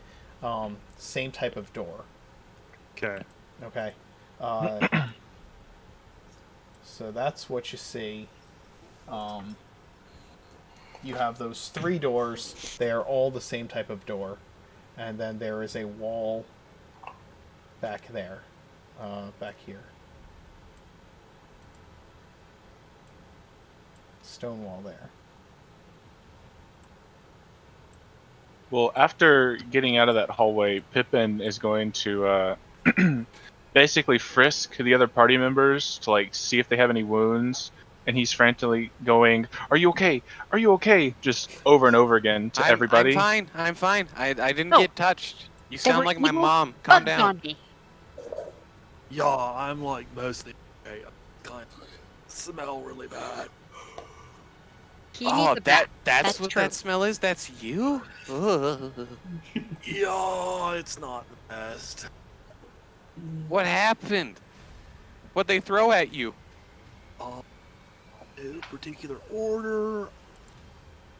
Really bad dogs, some green stuff, a skunk, a scorpion on Stop. a stick, Wasp. bees. I saw the bees. They had a skunk? An actual skunk. Yeah. Wow. Okay, I'm These glad guys we are- killed them. They were being cruel to animals. Yeah, no, okay. I think they're just mostly cruel to Bowie. You know, Pretty sure that still counts as being bad. what should we do with these guys? And I point to the unconscious kobolds in front of us. Door, what did you want us to do with these things? Oh, that's right. The door stalks. Oh, Yeah, the door talks. well, they kind of broke in here. I don't really like them. They keep digging in me. Insight check, if I can. Yeah, you can incite the door.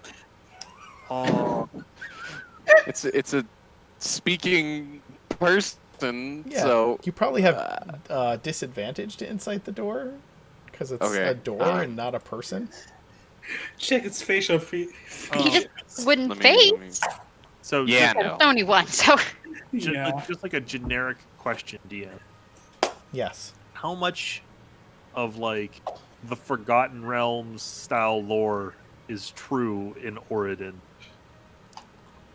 That's a. I don't know how to answer that question because I'm not as I Okay, am so not as tuned into Forgotten Realms. Maybe this is a pointed question. Okay.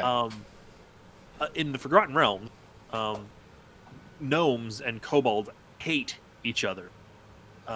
Effectively, there's a big long lore reason behind it. What I'm asking is that true in this setting? And if it is true, is that something that people would like? Did these effectively? What I'm trying to get to stab at is, if it's common knowledge that hey, gnomes and kobolds hate each other, it isn't that far of a logical jump for Bowie to understand these kobolds probably raided this place if that is in fact the case.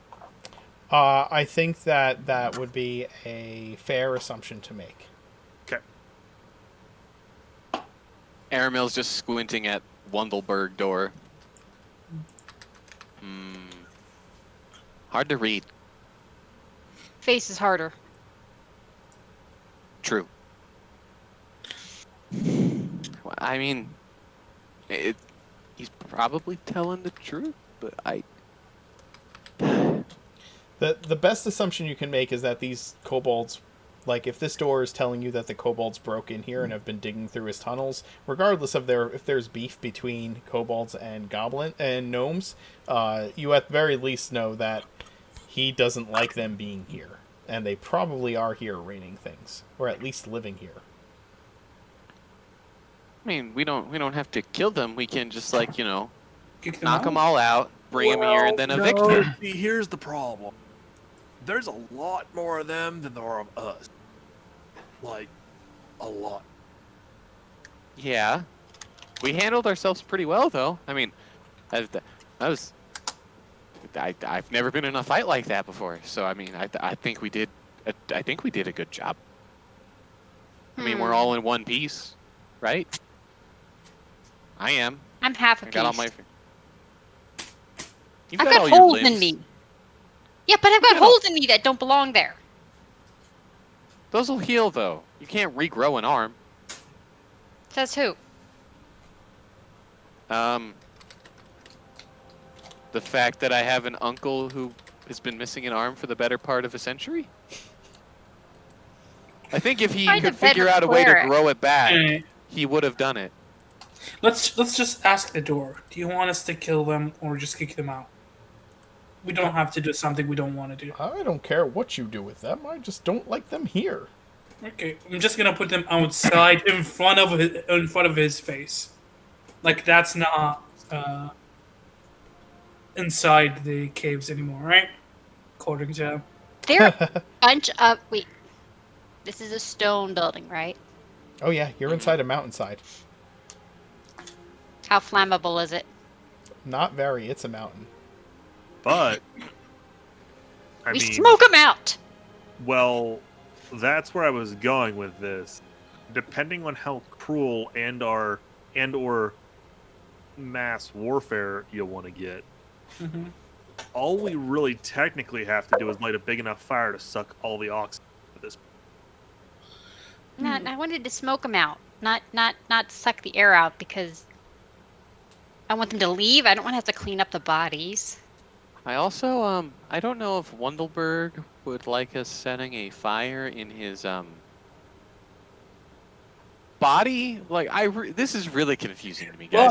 But he We said have a talking door. Mhm. I'm assuming said- he's, like, connected. he said he doesn't care what we do. Does that include As long as we lighting have to up get- a fire? As long as they leave. Yes. Wundelberg, do you have a problem with us smoking these creatures out of you? That doesn't sound right at all. I mean, can you, like, smell still? Like, I'm just a door. okay. Then we're probably okay. I But, guess guys, that's we're... Yeah. Sorry, go ahead. Yes. I don't care. Mm. But where are we Well, going to find the stuff we need Well- to get a fire that big? We're on a cliff. Just gonna ask the DM. Were there woods outside or whatever, or trees, or I can't remember what the general. You had to climb up that steep cliff, but if you go back Yeah. down it, you could probably find trees. Yeah, well, we have rope and stuff. It might take a little work. We can go down, here's a get better some idea. brush. Here's the better area. What? Better Hey, ideas are good. Pippin, can you ask Wundelberg if there's like any? Like we saw the Kobolds take a shortcut, right? Can you ask Wundelberg if there's any like shortcuts we can do to get around the Kobolds? Help us get rid of them, though. Like, He wants us to get rid of them. Because like Wundelberg might have like, his own like secret door. Yeah. Does and- Wundelberg have a map? That would be useful, actually. Yeah. Oh, I wait. think about the plans. There was a secret door. There was a hole. Yeah, they left through the hole.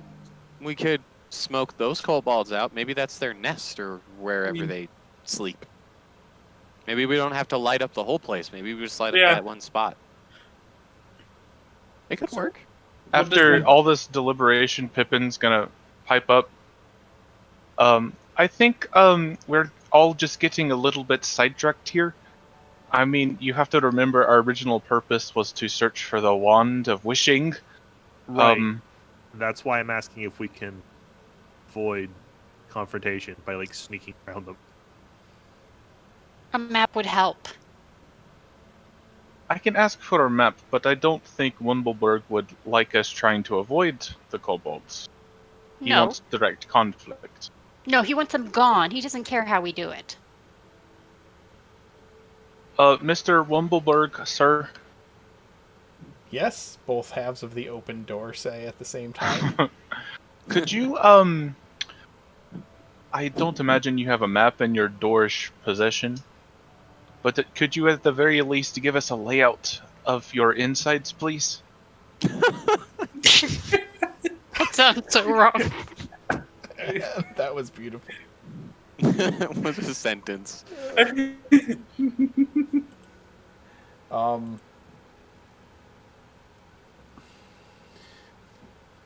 The door gets a ponderous look upon its door face, The face. and says, "Well, if you go straight back, you'll get inside." What do you Excuse me, mean what? straight back? Well, these were the servants' tunnels and the guard tunnels, but they're gone now. The entrance to the main hall. Straight back. I don't remember how to open it. I don't even know if I ever actually knew how to open it. So is Break he a wall! referring to This? Yeah. Assuming that? He said Yeah, straight back. Okay.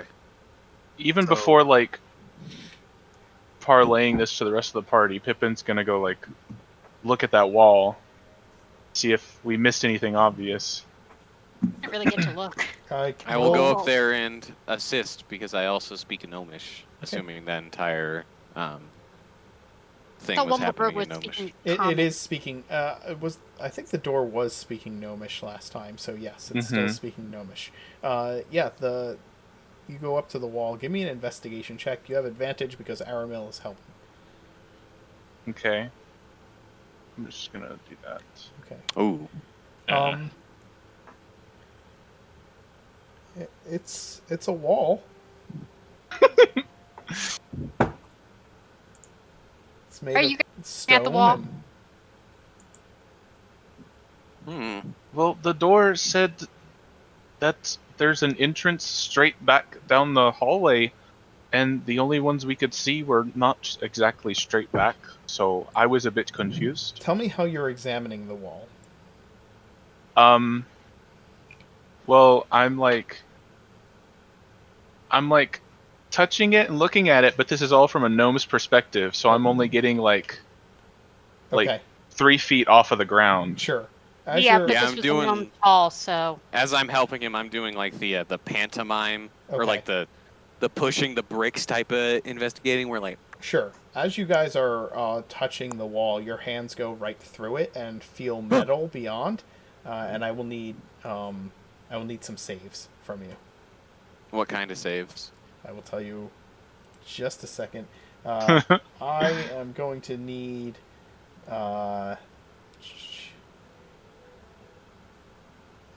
I'm gonna need dexterity saves from. Well, actually, I don't think it's dex saves. Give me Constitution saves from each of you.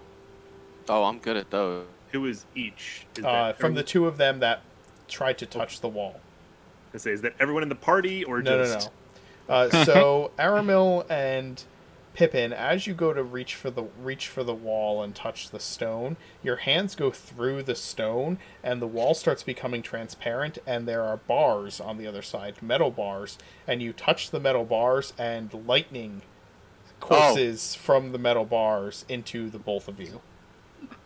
The wall go transparent to the rest of us, or do we see them vanishing into the wall? No, you guys also see the wall. It's not completely transparent. It's just you can kind of Translucent. Yeah, it's translucent. You can see through the wall. Do we are we paralyzed from this, or No, do we it's take just damage? kind of like you each take damage. You each take 9 damage from the lightning in the wall. And I see them both get struck by lightning, right? Yes. Ouch! There's like That hurt. lightning running up and down these bars that are floor to ceiling behind this illusion. Ace is gonna rush to both of them and just them back in the shoulder and cast healing cure wounds. Okay. So I cast it twice here for them. Yes. Oh, are you using twin spell? I have twin spell. Yeah, I'm gonna spend the last sorcery point on it. Okay. How long do we have to sit around for a short rest? An hour. An hour. 7. Nice. Thank you. Ow. Thanks. Oh. I won't be able to do that all the time, so be careful not touching everything on the walls, please. Oh, my hand is so numb. Ow. Okay, so in the translucent wall, we just see bars. Hold on. I just messed up. My map. Oh, we There see we them, go. yeah. Yeah, you see them now. You see bars going from floor to ceiling. Okay. Hmm. How far apart or anything or Can a gnome go through them? Oh no! Whoa. Oh my Ah. god! Oh, wow! Oh no! magic? No, did you delete the map? By mistake, yeah. I was trying to grab the fake wall and instead Can't you deleted the control map. Z? No, there is no control Z, I think. No. Only for the drawings. Oh. Oh. It's okay. Oh no. It's magic. We're gonna take a quick break. We'll be back in a few minutes. Good plan.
Hello, was gonna say something, everybody. I forgot. We are back.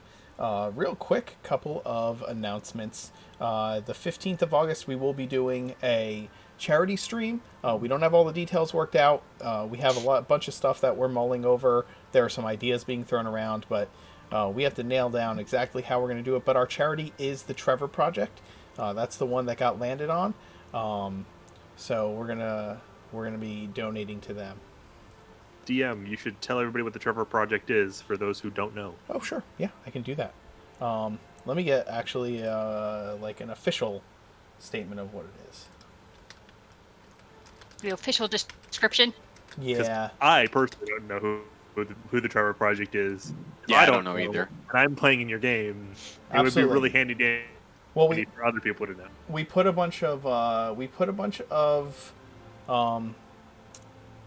kind of gathered amongst our team a handful of different types of charities we wanted to support. We found the ones that we felt were the most responsible with their with the donations they received, and then we threw them on our Discord and had our players and viewers vote on which ones they liked most. So let me pull up the Trevor Project's official statement about themselves. The Trevor Project was founded in 1998 by the creators of the Academy Award-winning short, film Trevor. The Trevor Project is the leading national organization providing crisis intervention and suicide prevention services to LGBTQ plus young people under the age of 25. They Cool. they have. No, that's an honorable charity. Yeah. That's a really good one. Mm-hmm. It is, and I know that I have a couple of other streamers that I'm good friends with that have also supported the Trevor Project. So I think it's a great thing to donate to. I'm gonna have a donation like tab down below opened up sometime this weekend or start of next week, so people can start donating ahead of time. You don't have to wait till the charity stream, but that day we are going to kind of ramp it up, and the whole day is going to be about supporting them. So come check that out on the 15th. Let's see. Other than that, we have a couple giveaways that we're going to be doing at the end of the month for our subscribers. We have a couple of sets of dice, like nice dice sets that we're getting from our sponsor Farbro Co, and we're gonna give those away to 2 random subscribers at the end of the month. So if you are one of our subscribers, you might be lucky enough to snag some free dice. Anyway, let's get back to the game. You guys have come to this hallway here. You've dragged your captive kobolds out to the hallway, and you have been questioning the door about how to explore its inner workings better, when you discovered that the back wall of this hallway was actually an illusion, but that doesn't mean it's quite passable, because you've discovered that it is gated with what's essentially an electrified gate. So, question. Mm-hmm. Oh, sorry. Well, after experiencing the shock and Pippin is going to march himself back to the door of Wundelberg, and he's going to shout out in Gnomish, "Hey, what's the big idea?" I'm sorry, what? Excuse me. Sorry. Your little passageway back there was guarded by lightning, and it really hurt. Oh, right. Yes. The real Wundelberg, he liked to build things. I don't always know where they're at. Are you not the real Wundelberg? No, Mr. Wundelberg door? I'm an enchanted door. So you're not actually connected to Mr. Wundelberg's soul or something?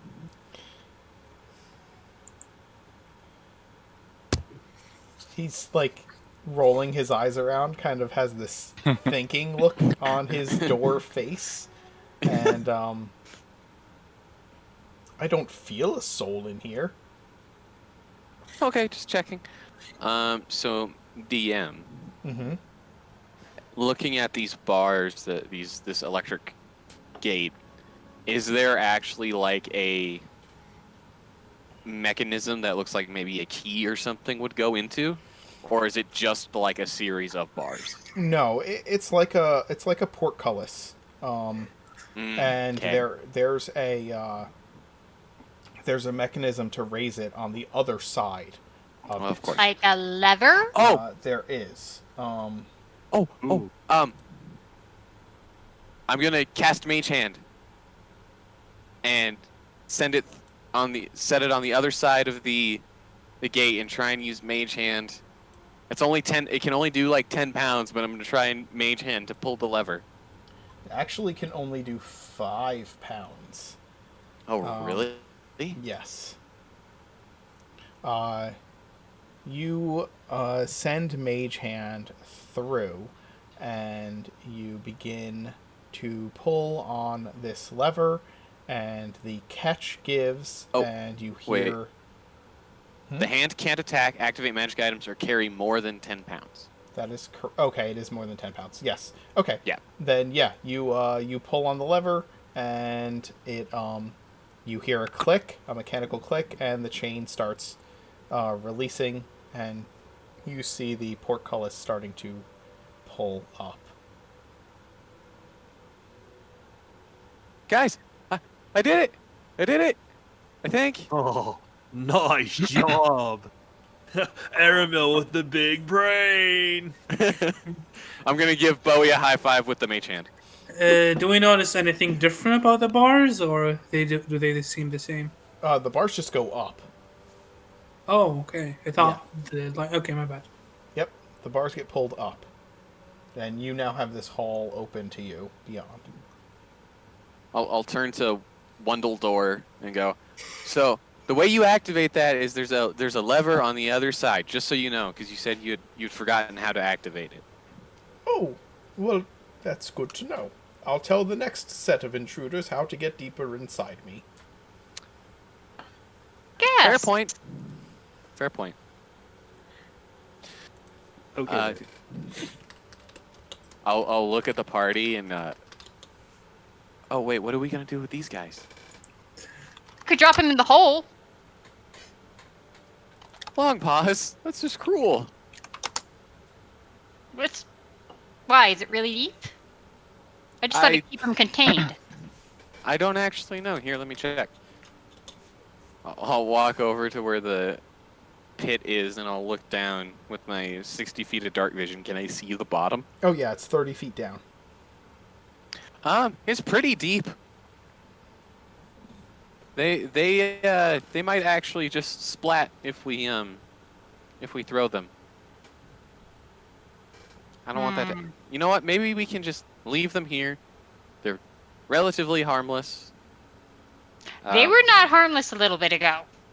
Right, but we've got them, you know, I tied their legs and hands together. They can't really do anything. Yeah, and their maggots were not harmless, not them. They're easy to deal with, and they don't have their pots with them right now. I say we just press forward. Yeah. Okay. I don't like the idea of having things that can follow behind us. Anybody have a spare pole? Ooh, I have an idea. After we cross the barricade that we just closed, why don't we just put it back up? Oh, bring it down. Yeah. Good plan. I can work with that. That sounds good enough. Yes. Okay.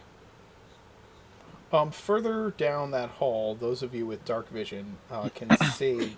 Well, I have light on my shield. Like, this whole area is going to be lit up really Okay. bright. Yeah, as soon as you walk in with the light on your shield, you see 4 sets of armor in the little alcoves between those divots there in the wall.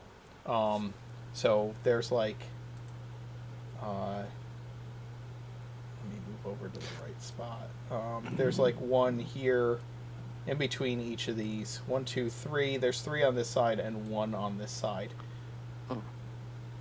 They are standing there with like their hands are actually like situated as if there should be the handle of a sword that would be facing downward, like their hands would be sitting on the pommel of a sword in front of them, but there are no swords in front of them. The swords are missing. As is this armor? Is this like gnome sized or bigger or? They are. It is full size. Like it is medium sized armor. Okay, so it doesn't look like it used to be his armor. Thus, I'm going to look for some kind of trap. Well, yes, if I know my gnomish ancestors, they do love a good cliche. Yeah. What do you mean? Well, Guarding armor. yes, they could very possibly be dangerous. Oh. Why is that a gnomish cliche? I speak the language, but I really don't know the culture.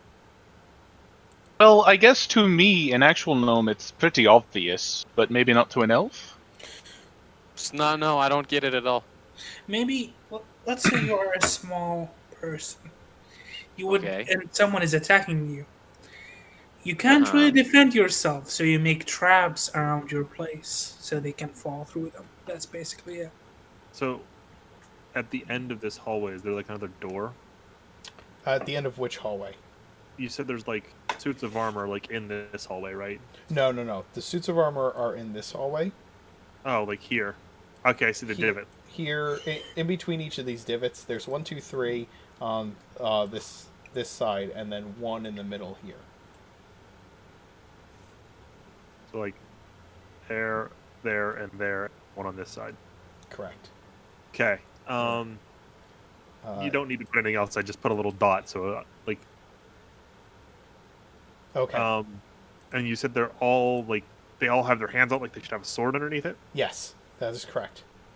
Okay. Yeah. And I have a. how far out is your? I'm trying to figure out how far out your light. I think light has a 60-foot radius total till it's dim, so it's pretty. It's pretty. Can you link the light spell, Ace? All right, doing it right now. Because it will tell you. Yes, it will. 20 feet of It's bright the light and range. 20 feet of dim light. Right, so it's 40 feet. So it's 40 feet. So you can see out into here. Okay. And then people with dark vision will see twice as far as that. So Ace is gonna stop everybody. I think we should rest a bit before going any further, though. I'm not gonna be able to do a lot if we continue here. I mean, I'm Drop okay. portcullis. You want me to drop it? Drop the portcullis. Mage hand. Just because it's Hold. fun. I'll try and pull the lever again to see if I can get the bars to come back you down. pull the lever and it does. It reactivates. Sitting right next to the lever on the wall, Aramil is like a switch in the wall, like one of those old school like forked switches, kind of like what you would Pull think the about lever? what you would think about in like the old style Frankenstein films, where it you could like pull it down and like click it into place and it would turn on like a big electrical machine. Kind of looks like that.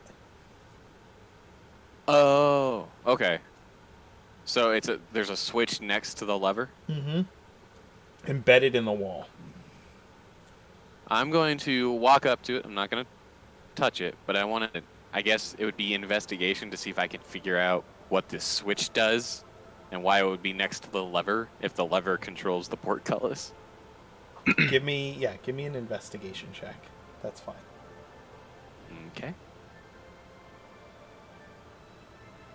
Hey. Pretty good. You see that there's a copper like conduit that is connected to it that leads up the wall. And as you look up the wall, you see a series of lanterns up on the ceiling. Are they unlit? They are unlit. I think I found the light switch. We don't even know what the light switch is called, so. No, Yeah. we don't. So I think I found a switch that turns on all these lanterns. That's what it looks like. Should I do it? Is it?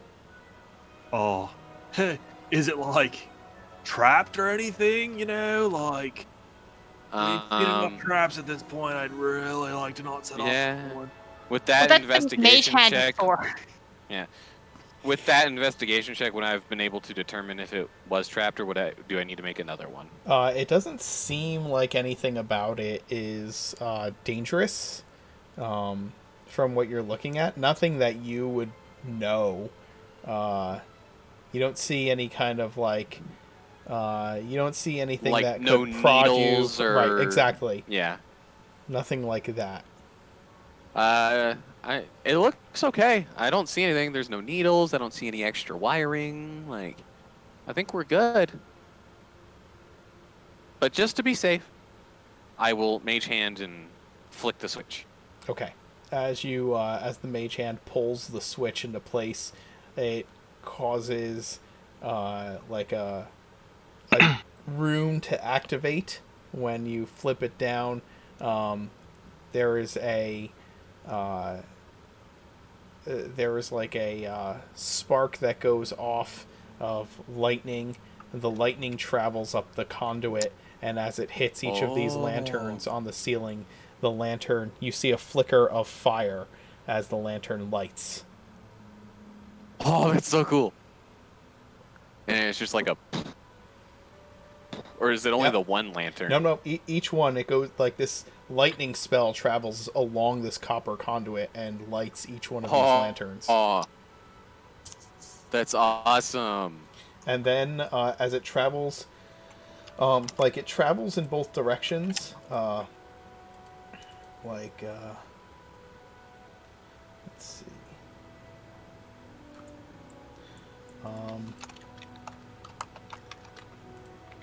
It travels in both directions, like down this way and down this way. Okay. And when it gets down here, the copper conduit turns down this way, and then you can kind of hear you can continue to hear the lightning kind of moving down that corridor. Whoa. That was a powerful switch, guys. If I look back past the bars, are there lights turning on in there? Like, no. Was there? Nope. Okay. So just here then. I think we're now properly in the halls of Mr. Wundelberg. Wow, that's cool. Pippin, have you ever seen anything like this before? Well, I actually have made a couple of them, if you're talking about the lanterns specifically.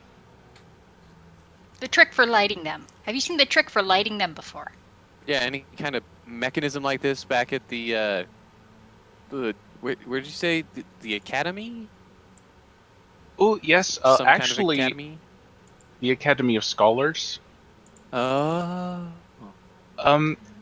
Actually, you kind of experienced it when you got a shock in your hand earlier. Yeah, my hand's still numb. It has to do with that lightning shock, but just on a very, very small level. Oh, okay. That's neat. Well, I still want to investigate these strange suits of armor. Pippin does as well. Okay. They are medium-sized suits of armor. They are empty and faceless. They are helmed. They're polished to a perfect shine. Is there anything that distinguishes... Do we think this place was closed? What's that? I thought this place was buried under rock. Isn't that what they said? The entryway was buried under rock, yes. But these are perfectly shiny. Yep. Untouched by time. Is there anything that distinguishes this one from these three on this wall right here? Yes. There are wings. There are actually wings on the helmets of each one that are different. Oh. There are also these shelves here are actually sword racks, and there are a number of swords in those racks. Are the wings Do the swords look different? like they would fit in front of the knights? Yes, they do. And Pippin, you were asking? Oh, that was I me. think that was Sorry. Aramil. Aramil. Sorry. You said the wings are different. Are they different in like style or color?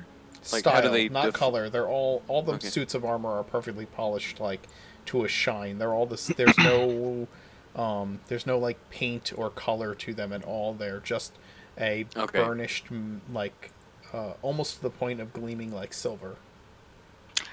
Longpaws is just going to wander over to the swords and find the ones that match the helmets. Okay. There are So are there more swords than suits of armor? more swords than suits of armor. Mm-hmm. And specifically looking for the ones that match. Because she thinks this is a puzzle. And she likes playing with puzzles. Well, So she's just ignoring you guys and like trying to solve the puzzle.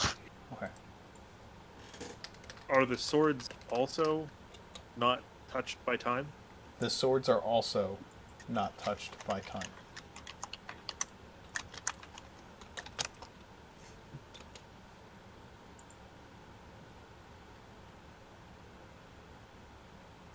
So can I find any matching swords? I will tell you what the wings look like on the helmets, and I will tell you what the swords have on them. Okay. Your instincts that they are a puzzle is correct.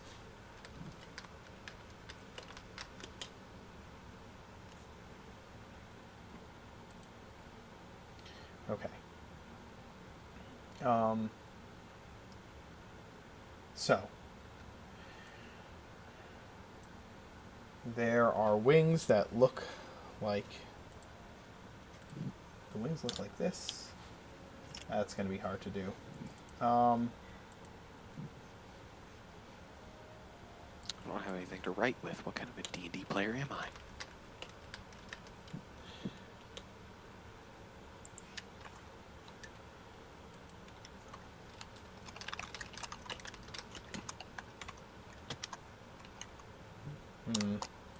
Puzzle's a lot harder to give out without giving out the answer. So here's what I'll have you do. Go ahead and make a nature check to see if you can figure out. Each of the swords has a different creature's heads on them, on the hilt, on the pommel. If any are cats, I know a lot about cats.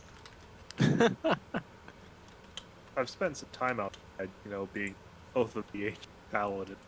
That's true. So you don't have pretty pictures of the helmets and stuff? I don't, unfortunately, and I would kind of need black and white pictures of the birds and the wings for you to kind of compare, and that's a lot. So I think that your knowledge of nature would probably help you in this.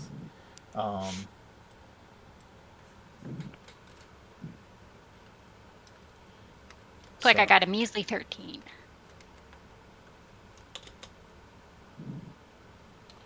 Okay. So one has wings that are designed with like spots on them. You can see the design of the spots kind of carved into the wings. Another has wings that look much more kind of powerful, just these very strong looking wings, probably eagle's wings. Another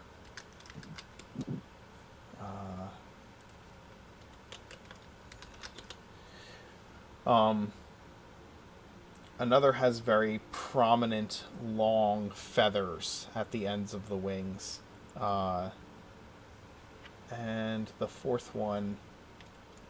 Wings. What's that? Our bat wings. They are not bat wings. Oh, so no easy ones. No easy ones.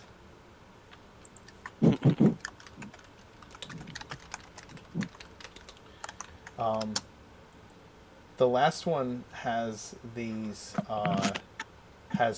fiery looking wings upon them. On the racks, there's swords that have a there's like one with a sparrow's head on it. There's one that has a like a crane's head on it. There's one with an eagle's head. There's one that has an owl's head. There's one that has a like a hawk's head. One with an eagle's head. One with I don't know, a raven's head. I think that's... And one that has kind of this fiery crested phoenix head upon it, and one has actually has a horse's head upon it. Oh. One's for Biscuit.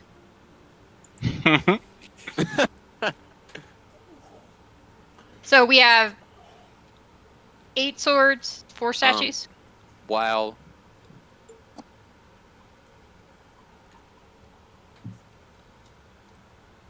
What's that? Yes, 8 swords, 4 statues. Correct.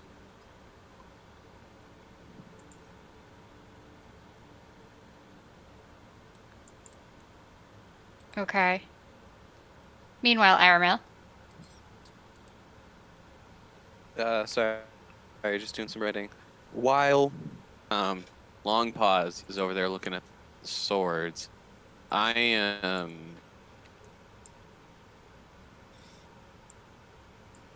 to head and I'm going to look to see if there's like a riddle on the wall or something, or some kind of runes anywhere to maybe give us a clue on where to start. Nope. Okay. Never mind.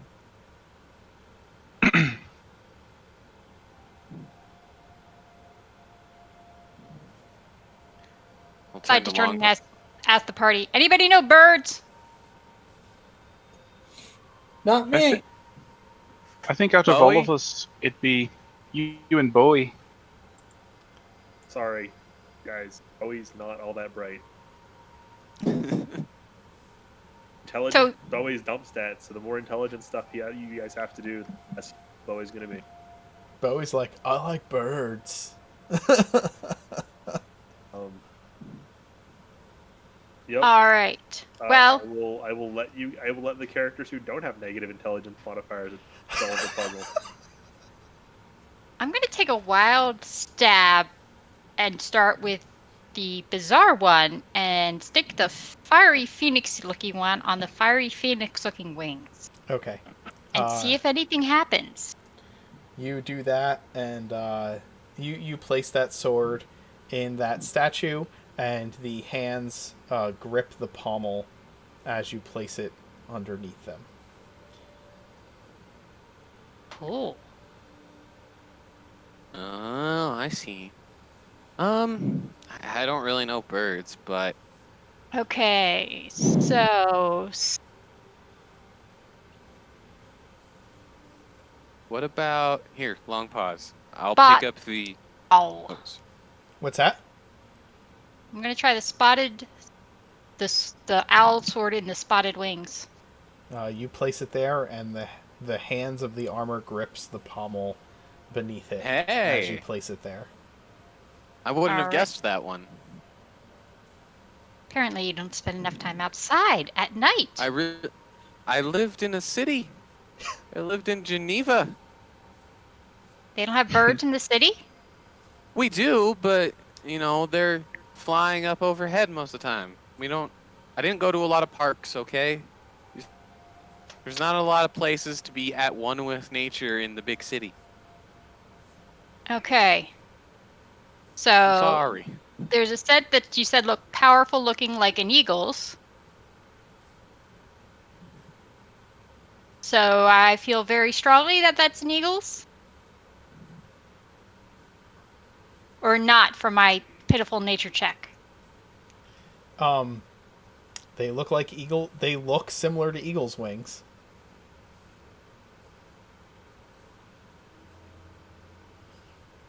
Okay. I will, yeah. We'll try taking the eagle there.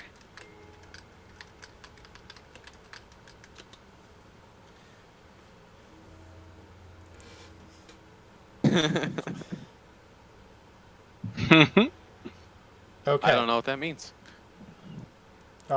You place the sword with the eagle's head under the powerful winged helm's hands, and instead of resting its hands upon the pommel, the hands come down and grip the they grip the haft of the handle of the sword and swing it up and steps off the platform. Roll initiative. Oh no! I think I've Really? been mad. Just because I know what it is doesn't mean that Bowie does, guys. I can't help you. Like, I could see you sitting there like, and you're like, can't say anything, can't say anything. I'm not even gonna roll because like Bowie would not know that. I mean, like, yes, he spent time outside, but he there's no way he would know what these things are. Sure. Yeah, me and my Completely low fair. initiative. Where's the button? Where's the button? Where's the button? Button! How do I? Oh, wrong one. Real quick. So I don't think this thing likes me much. we had a phoenix head, a horse head, an eagle head, a crane head, an owl head. What were the other 3? Sparrow, crane, eagle, owl, hawk, raven, phoenix, horse. Nice. I wrote them down. I was trying to write them down too, but I'm slow. Phoenix, Uh, Pegasus, eagle, crane, owl, hawk. So place yourselves where you'd actually be while you were doing this. I think Long Pause is Well, directly which one- in front of this. Yeah. It's, Wait, yeah, it's wait, on the wait- map now. Okay, so that's the one that woke up. Which are the two Correct. that are happy?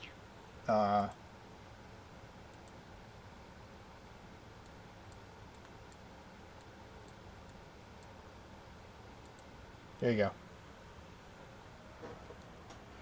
Well, since the swords are over there, I'd probably be on that side.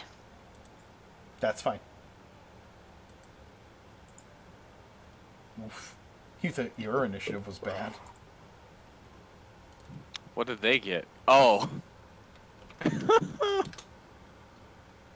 I'm the rogue. I have +5, and I've gone second to last for both combats. Pegasus, eagle, crane, Plus owl. 4. So, Yeah. I don't think it just doesn't like me today. It's not giving me pretty rolls.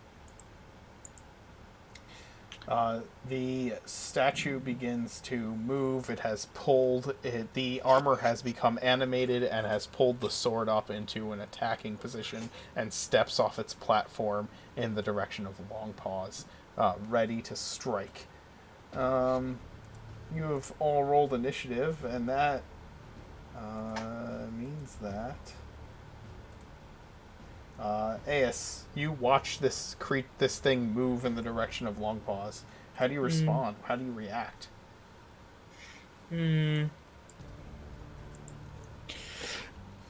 Do I see any killing intention? Like, is Oh, it yeah, stance it's like got its- fighting stance? It like stepped down off this platform with the sword raised over its head, ready to strike.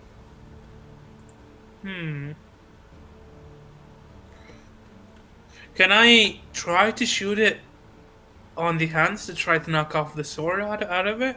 Would Yeah, that be go okay? ahead, make an attack roll and see what happens. Oh. You fire your firebolt at it, throwing it from your hands, and it just kind of like splashes against the armor ineffectively. I guess that's my turn. Then I can't do anything else. Bowie, what have you been doing this whole time while these people are trying to figure out these statues? Wearing himself in Cursing your pretty myself. armor. Cursing myself. That's what I've been doing. Not what has Pat been doing. What has Bowie been doing? Bowie's just kind of like standing around, like kind of looking around, trying to figure out like. He wouldn't have been over staring at the pretty swords. I wanted to, but you were doing it, so No, I said staring. I didn't say doing anything. I said staring. that I wanted to, but you were messing with them. So I just figured I'd let you go. I guess Bowie's gonna walk up, take a 5. First off, where are all the swords? Are you just holding them all? The swords were in, sorry. They were Over in there. those racks, so I don't know if you've been taking them one at a time and moving them to the thing. Well, that would kind of depend. If they were small enough, I would have probably picked them up like a bouquet of flowers. They're long swords. Okay. Sorry, player doesn't know what that means. How many could I reasonably pick up in a hand being a Goliath? A long Not sword to weighs, wield, like just to pick up. 3 pounds. Heaviness, no. Heaviness is not an issue. Okay, A so Goliath. the long swords aren't sheathed, so they are sharp, unsheathed long swords. There are 8 of them. So you could hold them in your arms like bars, like beams of wood, but you would have sharp swords kind of in your hands like beams of wood. But that's how you would have to carry them.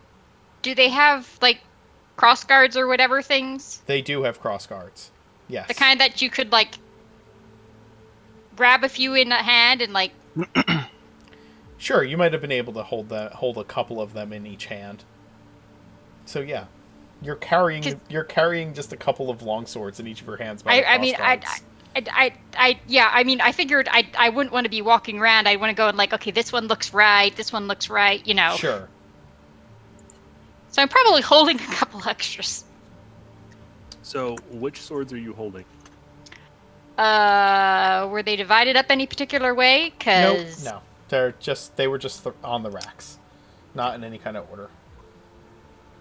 Well, let's see. I put down the owl and the eagle and the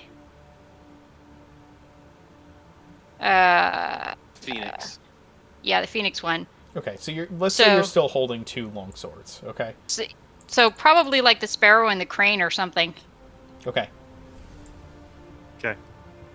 Bowie. I'll just assume I grabbed them in order, except I grabbed like, oh, pretty fiery one. We'll stick that one in, and then we'll grab the other ones to decide.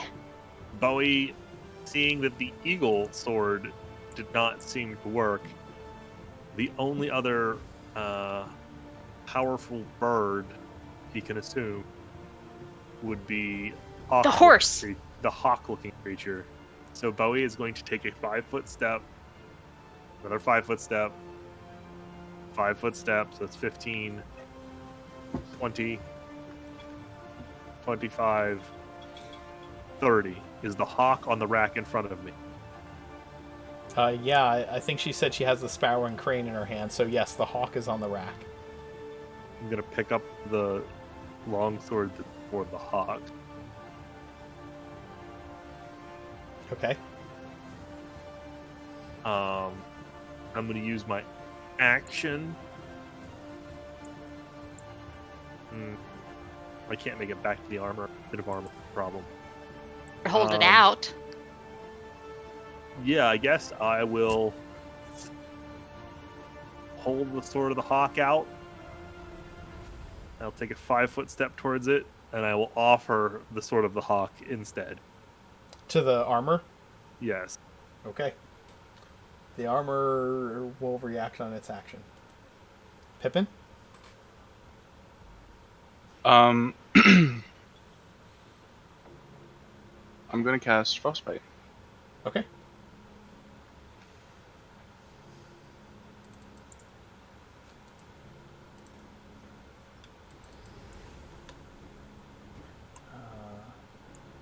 Where did that go? There it is.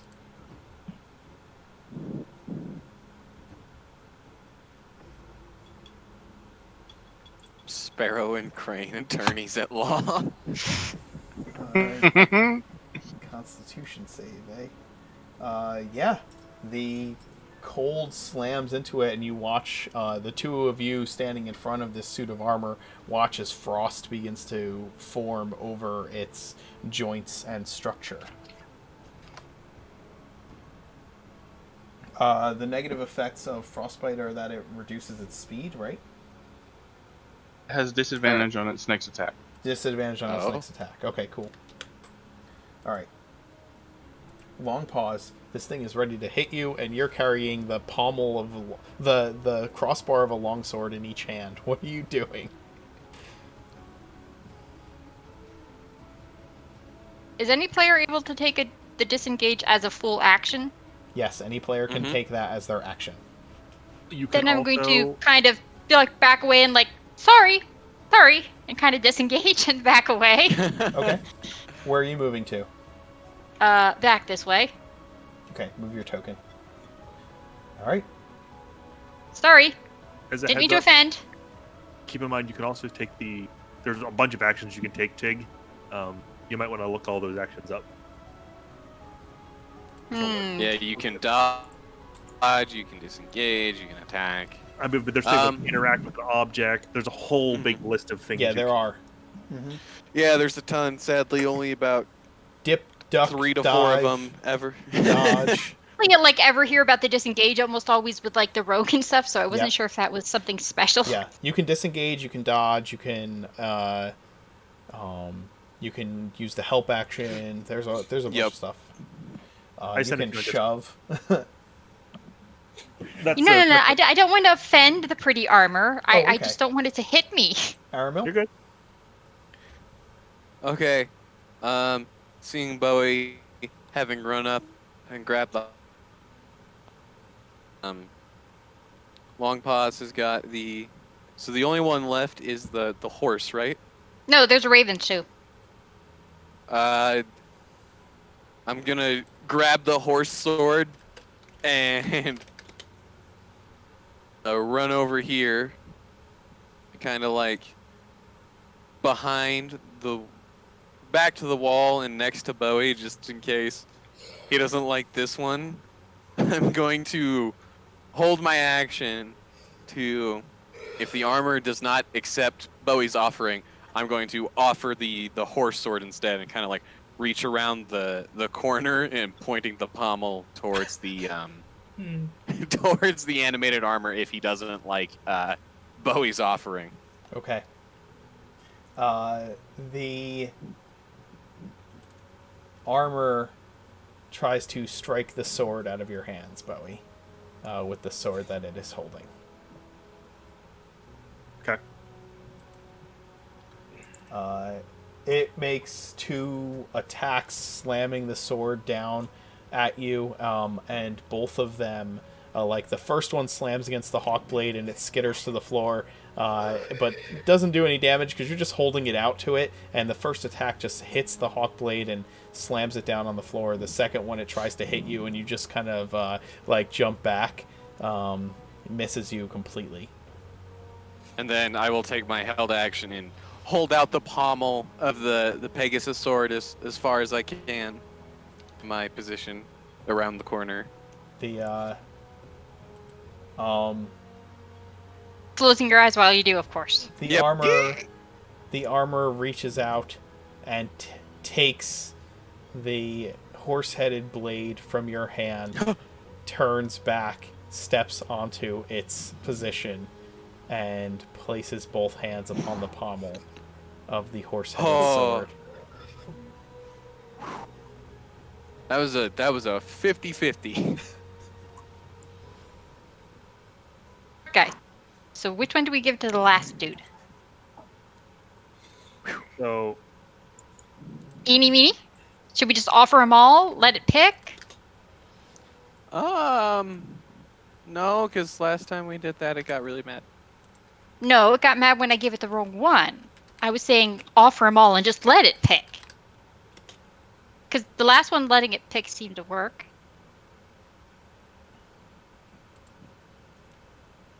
The last one also didn't become animated until you put the wrong one in its hands. That's true. That Okay, doesn't so hurt we to have- offer. We have We can Hawk, offer person when he Crane, doesn't move. Sparrow, and Raven. Those are the 4 we have left. You said long feathers, right? Yes, the feathers coming off the back of it, off the bottom of the wings, are quite long. Feathers coming off the bottom, as in like just like there's short feathers up top and long feathers below. Of course, that's the way it is for like all wings. So Yeah.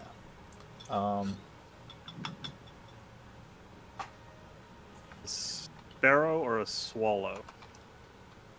you said sparrow. Yes, correct. Okay, that's what I was asking because Sparrow, Swallows- Raven, swallows Crane, have those wings Hawk. that like come down and like they're kind of like teardrop shaped, but they're real elongated, where the feather sticks off real long. That's why I was asking, like, is it a sparrow or a swallow? Yeah, Do you understand what I mean? Like a blue swallow has like Mhm. the, those like, extra pointy. yeah. That's why I was like, okay. What's the general it? Could you say it's the wing is seashell shaped? That is like a clamshell shape. They are not a clamshell shape, no. That rules out the sparrow.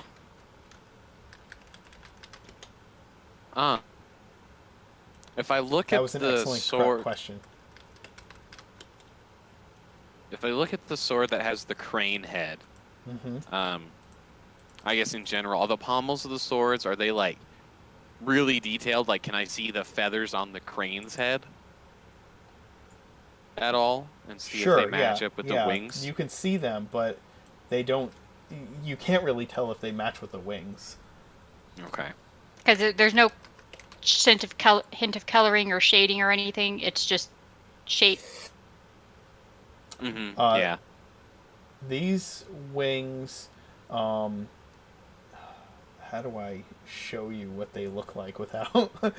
Well, is there an impression of like a color variation at all to them? That's like, does it seem like with the spots there's a division of color? Is that what you're asking? Yeah. Similar to like the spotted wings? No. Okay. So they probably don't look like crane wings because cranes tend to have, well, a lot of cranes anyway, have 2-color wings, I guess you could say it. They would be more distinct like the spotted ones, I think. So that leaves us with Hawk, Sparrow, and Raven. Not If it's sparrow. not- If they're not clam shaped, it's not sparrow. So Hawk and Raven. Hmm. In character, I mean, ravens are pretty small birds, so they probably wouldn't have very long feathers. Do the wings on the helmet seem at all in proportion size to each other? I'm assuming not. Like we can't judge large or small bird comparing the wing size. You couldn't compare large or small bird. No. Yeah. I'm trying to give you a good, like. I wish I had. So. Again, there's not like a variation in. There's no pattern on the wings. I'll say that. There's no pattern. It's just wings.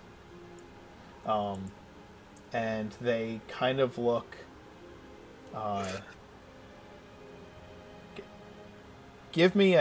Somebody give me a history roll. Somebody who is trained in history. No, not me. I am. Go roll for it. Give me a history roll. Oh, okay. Oh! Pippin! Pippin suddenly pipes was like, "Oh, I know this puzzle." Pippin,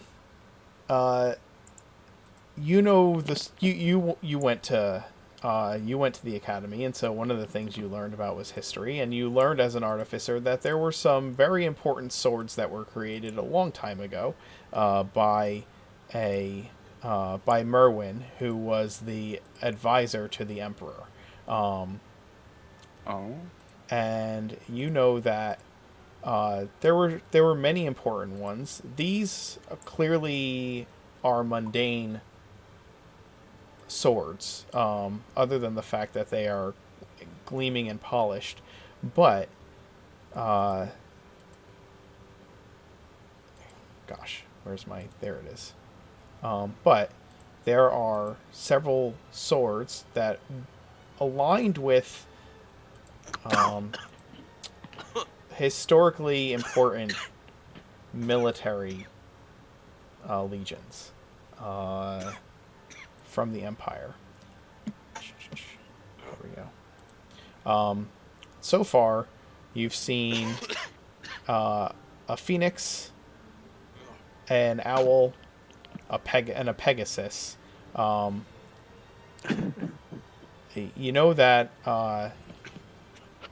one of the other important ones was a raven. Okay. Ugh. So, If it After follows that seeing- pattern.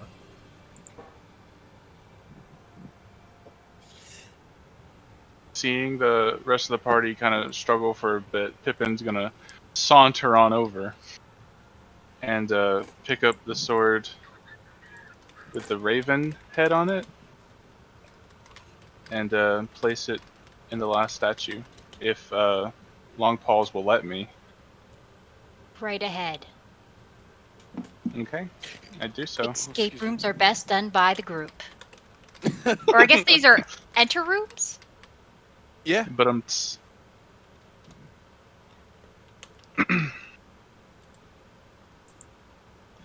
You place the sword upon the statue, and you hear it grips the pommel of the sword, and you hear a grinding sound, like stone moving.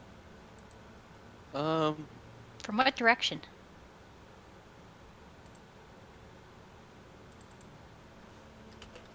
Down that hall in between the The two- skinny one? Yes.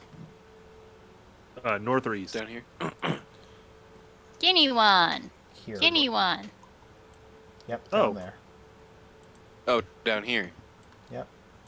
Did the lights continue up that hall? Yes, they did. And you see this. You see this set of steps, and where this line was across it has now released. There's now an open hallway. Cool. So these two swords that I'm still holding, do they look like real swords? Otherwise, like perfectly good weapons? Yes, they do, and in fine condition. Does anybody think Wundelberg would mind if I kept these? Well, I mean, they're the decoys, right? They're to like fool people. So I mean, Yeah, but these totally didn't fool me, so they probably won't fool anybody else either. yeah, These are like the Swords- bad decoys. I'm sure it'll be fine. I'm just going to strap them to my backpack if I can, and I'll check with the door before I leave if necessary. Because I'm pretty sure our job says we're supposed to take things from here. So, I'm taking the pretty swords. The sparrow We are and the the crane. Artifact Recovery Corporation, so Yeah. Mhm. I guess it depends on what your definition of recovery is. and what artifacts are? Old pretty swords. And we That just should want- fall under artifact. and the wand of witches. Or so.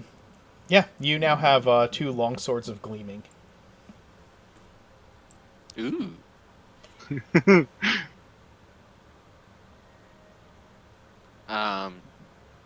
Or however I'm going many to- long swords you took. You have... I'm taking two. Okay. It's up to the other guys if they want to take any. All right. The I'm ones good. that are in the statue's grip are securely there. Right. So if we want them, we have to take the whole statue. We just come walking out of here with statues. Yeah, just take them back. Just take them back The to the door tavern. can't do anything about it. That just watches us come out. Yeah, we wanted to decorate the front yard. Mm-hmm. They'll be our version of garden gnomes. So you guys have So- two directions you can go in at this point. You can go up those steps now that you've opened up that doorway there, or you can go down the hall in the opposite direction to where those Vote. two pillars are. Pillows. Wait, Jeez. yeah, if there's pillows, I want to go to the pillows. But Yeah. otherwise, I vote up because he said we were in the basement or something. So the good stuff's probably upstairs. That's what I'm thinking. But here, let me Yeah. just do a little look-see. Or maybe here I'm going to walk forward in front. Go ahead. No, go ahead. I'm going to walk forward kind of up towards this stairway, and I'm going to check for traps. Ah, good. Go ahead and give me a perception roll. Hey, not bad for only having +2. It looks like so you look down this corridor. It is a stone corridor, and you see these stairs that lead up to where there was once a wall, and you find that it is quite clear of any machinations. Let me Passageway's review. all clear. No tripwires. No sticks holding up the ceiling. No slime. Also, Pat, we're gonna eventually get together, and you're gonna help me do dynamic lighting, so I don't have to do all this garbage anymore. Fair. Is that like where it'll reveal itself? Yes. Or reveal on its own or something? Bluetooth. As long as Follow you have light Arabelle. sources on your characters, I think it will reveal. Is that Yeah. correct? Oh. Well, you can get a little So there- area anyway, can't you? There's fog of war, and then there's dynamic lighting, and they're technically two separate things. You can use Right. lighting to reveal but it has to be bright light. So like somebody walking through with just dark vision in a dark room, it won't reveal the fog of war. Interesting. It's weird. But I've used it a little bit in one of the other games. It's fun to play with. It is fun. Very fun. All right. Anyway, You look down this corridor and you see no signs of traps. You do see a door up ahead, and the hallway I take it continues it's- further. No. That's the doorway that opened door. when you got the armor Oh, puzzle. okay. Gotcha. Yeah. I'm going to yes, I will get third in line. Yeah. Go for- first. I will stealthily stealth. I'll try and just move quietly as I make my way through the hallway, All right. Give me that stealth roll. and my super stealthy stealth roll.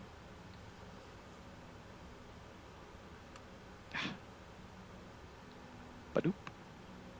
Yeah, you know what?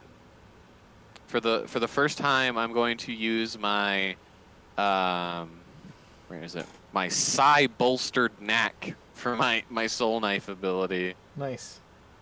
and I'm going to roll a d6 and add it to my add it to the check. Sorry. So that's an 18 for stealth, and my my psychic dice goes down to a d4. Okay. You peer down the hall.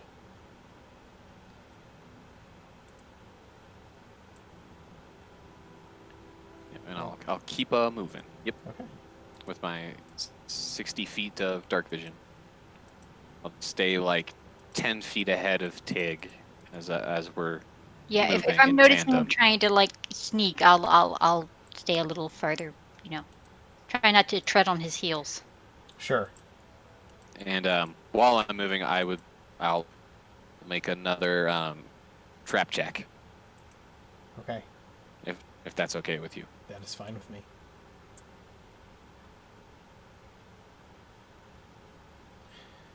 Okay, you see a pressure plate in the floor up right in front of that door ahead of you. Sorry, I have to do a lot of finagling to get a perspective. Where's the door?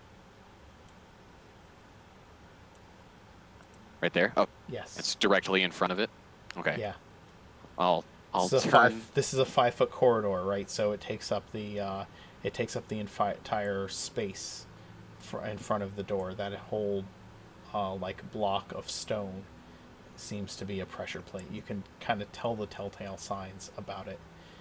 The mortar around it is not. Gotcha. Is kind of there's no mortar around it. There's like a metal lip all around the edge of the stone. Gotcha. I'll turn to Tig and go, be careful. There's a pressure plate right here. Do I try and disarm it? Do I try and do more rogue things? Or do I just... Big, I know this... I'm voting for you disarming it. So since this hallway is very narrow, is it...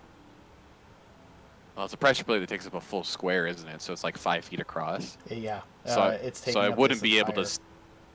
I wouldn't be able to step over it then. You'd have to jump across it. Okay. I will roll my first trap disable. Go ahead. So that is just... It's Dex plus tools. proficiency, so yeah. Yep. You cool if I just roll a Dex save because it's the fine. same thing? Yep, that's fine. I can't... There's no, like... yeah, I know. Yep. Thing to roll thieves' tools. I know.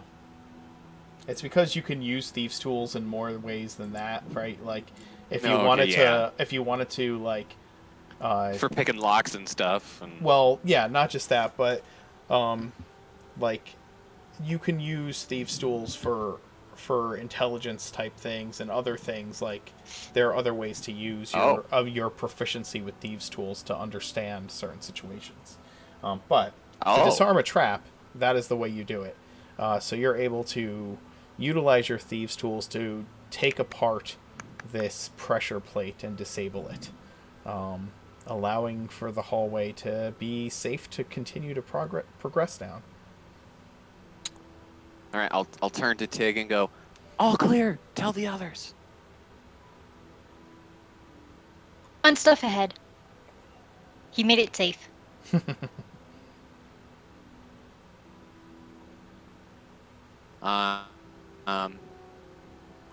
Yeah, and I'll wait for people to catch up.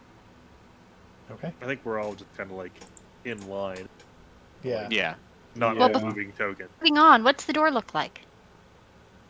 It is another one of those wooden iron-bound doors that you've ignored so far in this place.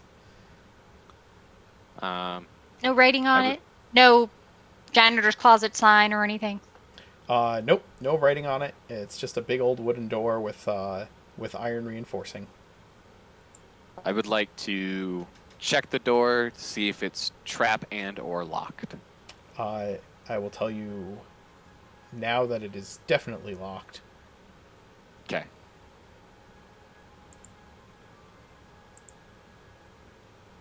And then checking for traps in the lock. That be investigation or perception? I'll give you investigation for that one. Okay, they're the same roll, so. So then, why did you ask? I thought they were different. I kind of forgot. The lock looks like a standard lock. There doesn't seem to be anything about it that would cause you to be suspicious of it. Okay. I'll look to the rest of the group and go, this door is locked. Should we try and get through it? Or should we just keep going? By the way, We can always come back. Aramil, with your dark vision as you're looking down that corridor, that further down, let's see. Yeah, did the light stop? lit. It's all lit, yeah. Actually, it's all lit because of the lights. But You just haven't had line of sight, right? Because you're in this Right. narrow Yeah. hallway. But you can see in there, there's like a bunch of mechanical stuff. You see like bronze gears and of various size and a whole bunch of different mechanical parts just laying around. At least as far as you can see, that little space. I just looked at Twitch chat. This is the real Gnome Depot. Oh, that's a good one. All right. I'll turn my head, look down towards Pippin if I can. Go, Pippin. Yes.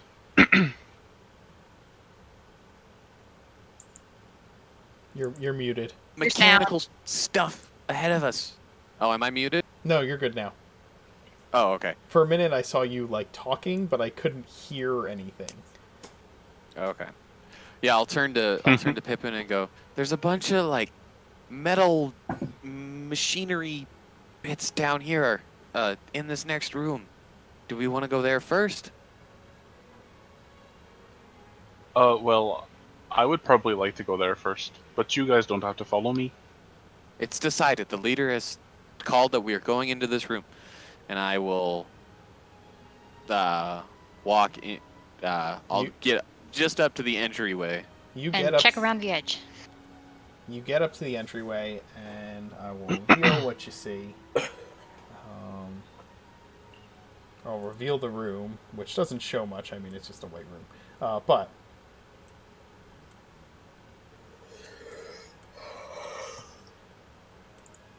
so you can see into this room, and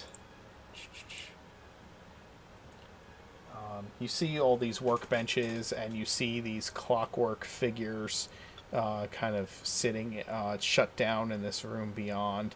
You see like racks of tools, and it looks like a workshop of some kind. Gotcha. You try to Then move I will- forward into the room, and you can't. There is some kind of barrier preventing you from getting any further than you are. Just like invisible wall. Yes. Like just kind of, I walk right into it and go. Oh my Yes, nose. exactly, just like that. Oh. Never mind. We can't go this way. Wait, There's, why? Invisible wall. Oh my nose. Ow! I walked right into it. I'm gonna reach over his head and knock on it just to see if it makes any noise. Nope, it just stops your hand from going further than you'd like it. That is weird. See this invisible wall? No, you don't see the invisible wall. That's the point. Well, It's that's- invisible. I want to touch the invisible wall then. It feels quite solid. Ow. Well, I'm out of ideas. I'm gonna knock on the other door just for the fun of it. You knock on the wooden door, Mhm. and you Does hear... dust fall down or anything? Or Nope, it just knocks. You just hear knock, knock, knock on wood. nobody's saying who's there? Do they not know how this joke works? Nope. The hallway does not respond back. Very boring hallway. Shall we visit the boring hallway? Well, it's kind of our only choice.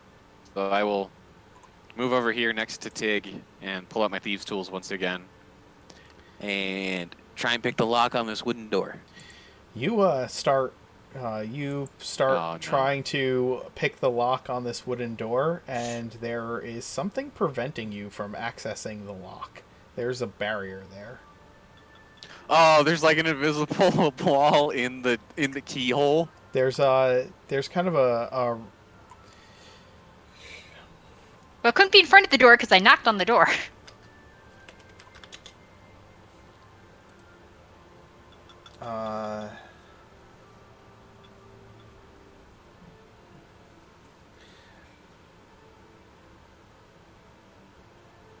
I'm just trying to see if this has any kind of sensory effect.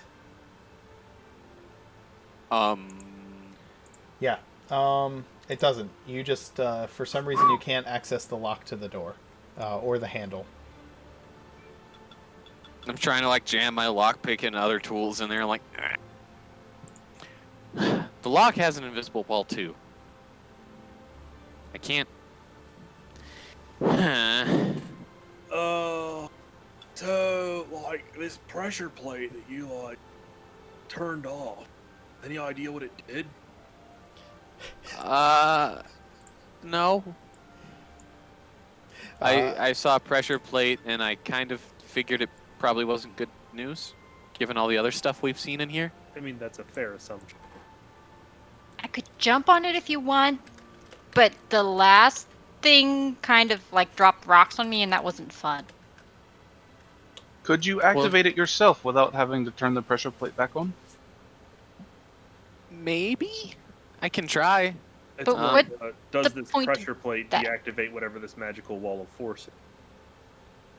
How about we try the other way first before we try the way that might make rocks fall? Sure. Maybe. Yeah, I mean- I like that I'm plan. great, but like, yeah. I'm kind of still hurt. I'd rather not get more hurt. Why don't you and I go check out what's on the other side while these guys figure out what's here? Yeah, sure. I mean, we don't have anything to do here. I think Ace and I will turn around and take. If they want to try to mess with what's ever down here, Ace and I will head down. Mm-hmm. The To other the other- corridor? Yep. Okay. Yeah. All right. Okay. We're going to take a quick break. I will reset the map so we can see everyone. And we'll be right back. You can.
Oh, hi, we're back. Okay. So, Aramil has used his psionic whispers to connect the party telepathically, while Ace and Bowie decided to head down the other hallway to see what they can find. So, like, since when can you breathe fire? As we're kind of like walking there, basically. Mm-hmm.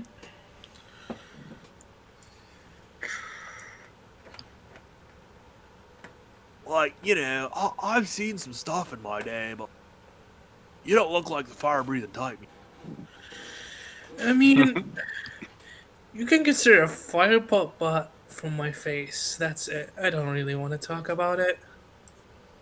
I mean, Just- like, that's all well and good, but like, just like, if you have to sneeze, like turn your head.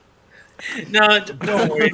I can only do it one time in a day. I'm not gonna waste on a Oh, okay. sneeze. I'll worry about that tomorrow then. That's amazing. I love Oh, it. I love you- Bowie so much. You guys step into to the opening of this hallway, and there are alcoves on either side in front of you. In the alcoves, there's like a slot in the middle of each alcove in the wall. It's just like this long floor to ceiling, like space Uh-huh. between the stone. Maybe a 1.5 foot gap on either side of the wall in this alcove. Does it look like there used to be things standing in these alcoves? Nope. Like you know, because there were the suits of armor in the previous room, right? So like, Yeah. Mm-hmm. Yeah. There's no evidence that you don't see any evidence that something would have been standing here, or any evidence that something wouldn't have been standing here either. Are the walls on the alcoves clear? Like no holes for like trap bullets or something like that? Like I said, there's a 1.5 foot gap in the walls in Yeah, each okay. alcove, in the middle of the wall. So like, let's see, I'll make a little mark. So like I guess I'll right here, and right here in this alcove, there's like a 1.5 foot gap. 4.5 gap. Talking like a big vertical slit or like an arrow slot? That's slit? just like that, a big vertical slit. Okay. Does it look like there's some? Okay, I'm gonna make a perception, and what I'm looking for is like worn grooves where something has come out of this. You know what I mean? Yeah. Like a knife blade that like, or like you know, or like a stone rolls across or something like Okay. that. Okay. Indiana Jones Yeah, stuff. give me a perception check. If that fails, I have an idea. So 14. Yeah, you look down at the floor to see if there's any signs that of anything like that, and you don't see any evidence going across the floor. But then you look up, and as you do, you see that there's this gap travels all the way across up to the ceiling and across the ceiling as well. And so yeah, that's what you see. all right. I'm gonna point out the gap to Ace. Yeah. Hey, I've got an idea. Yeah. I've got like this 10-foot pole. Mm-hmm. Let's start tippy tapping around in here with this and see what happens. Well, if you also don't want to waste it, we can use one of the dead bodies. Just throw them Aw, and see what happens. I mean, poor man's that would 10-foot pole. probably work, but like, Okay, if I you're don't willing like- to wait to use your pole for something like this, do it. real rude, you know, like. I mean, okay, go ahead. You're the paladin. You're the moral compass here. I'm gonna pull out my 10-foot pole and start tippy tapping around underneath this thing to see if anything happens. All right. You're like, are you like lightly tapping, or are you like pushing? I'll smack. It's a 10-foot basically pole effectively. Right. You like smack the stones in the floor in the middle, and exactly what you had said, a pendulum with a huge blade swings out of one groove and slides into the next, Okay. on the opposite side. So, all right, Ace. I think this is the play. Hmm?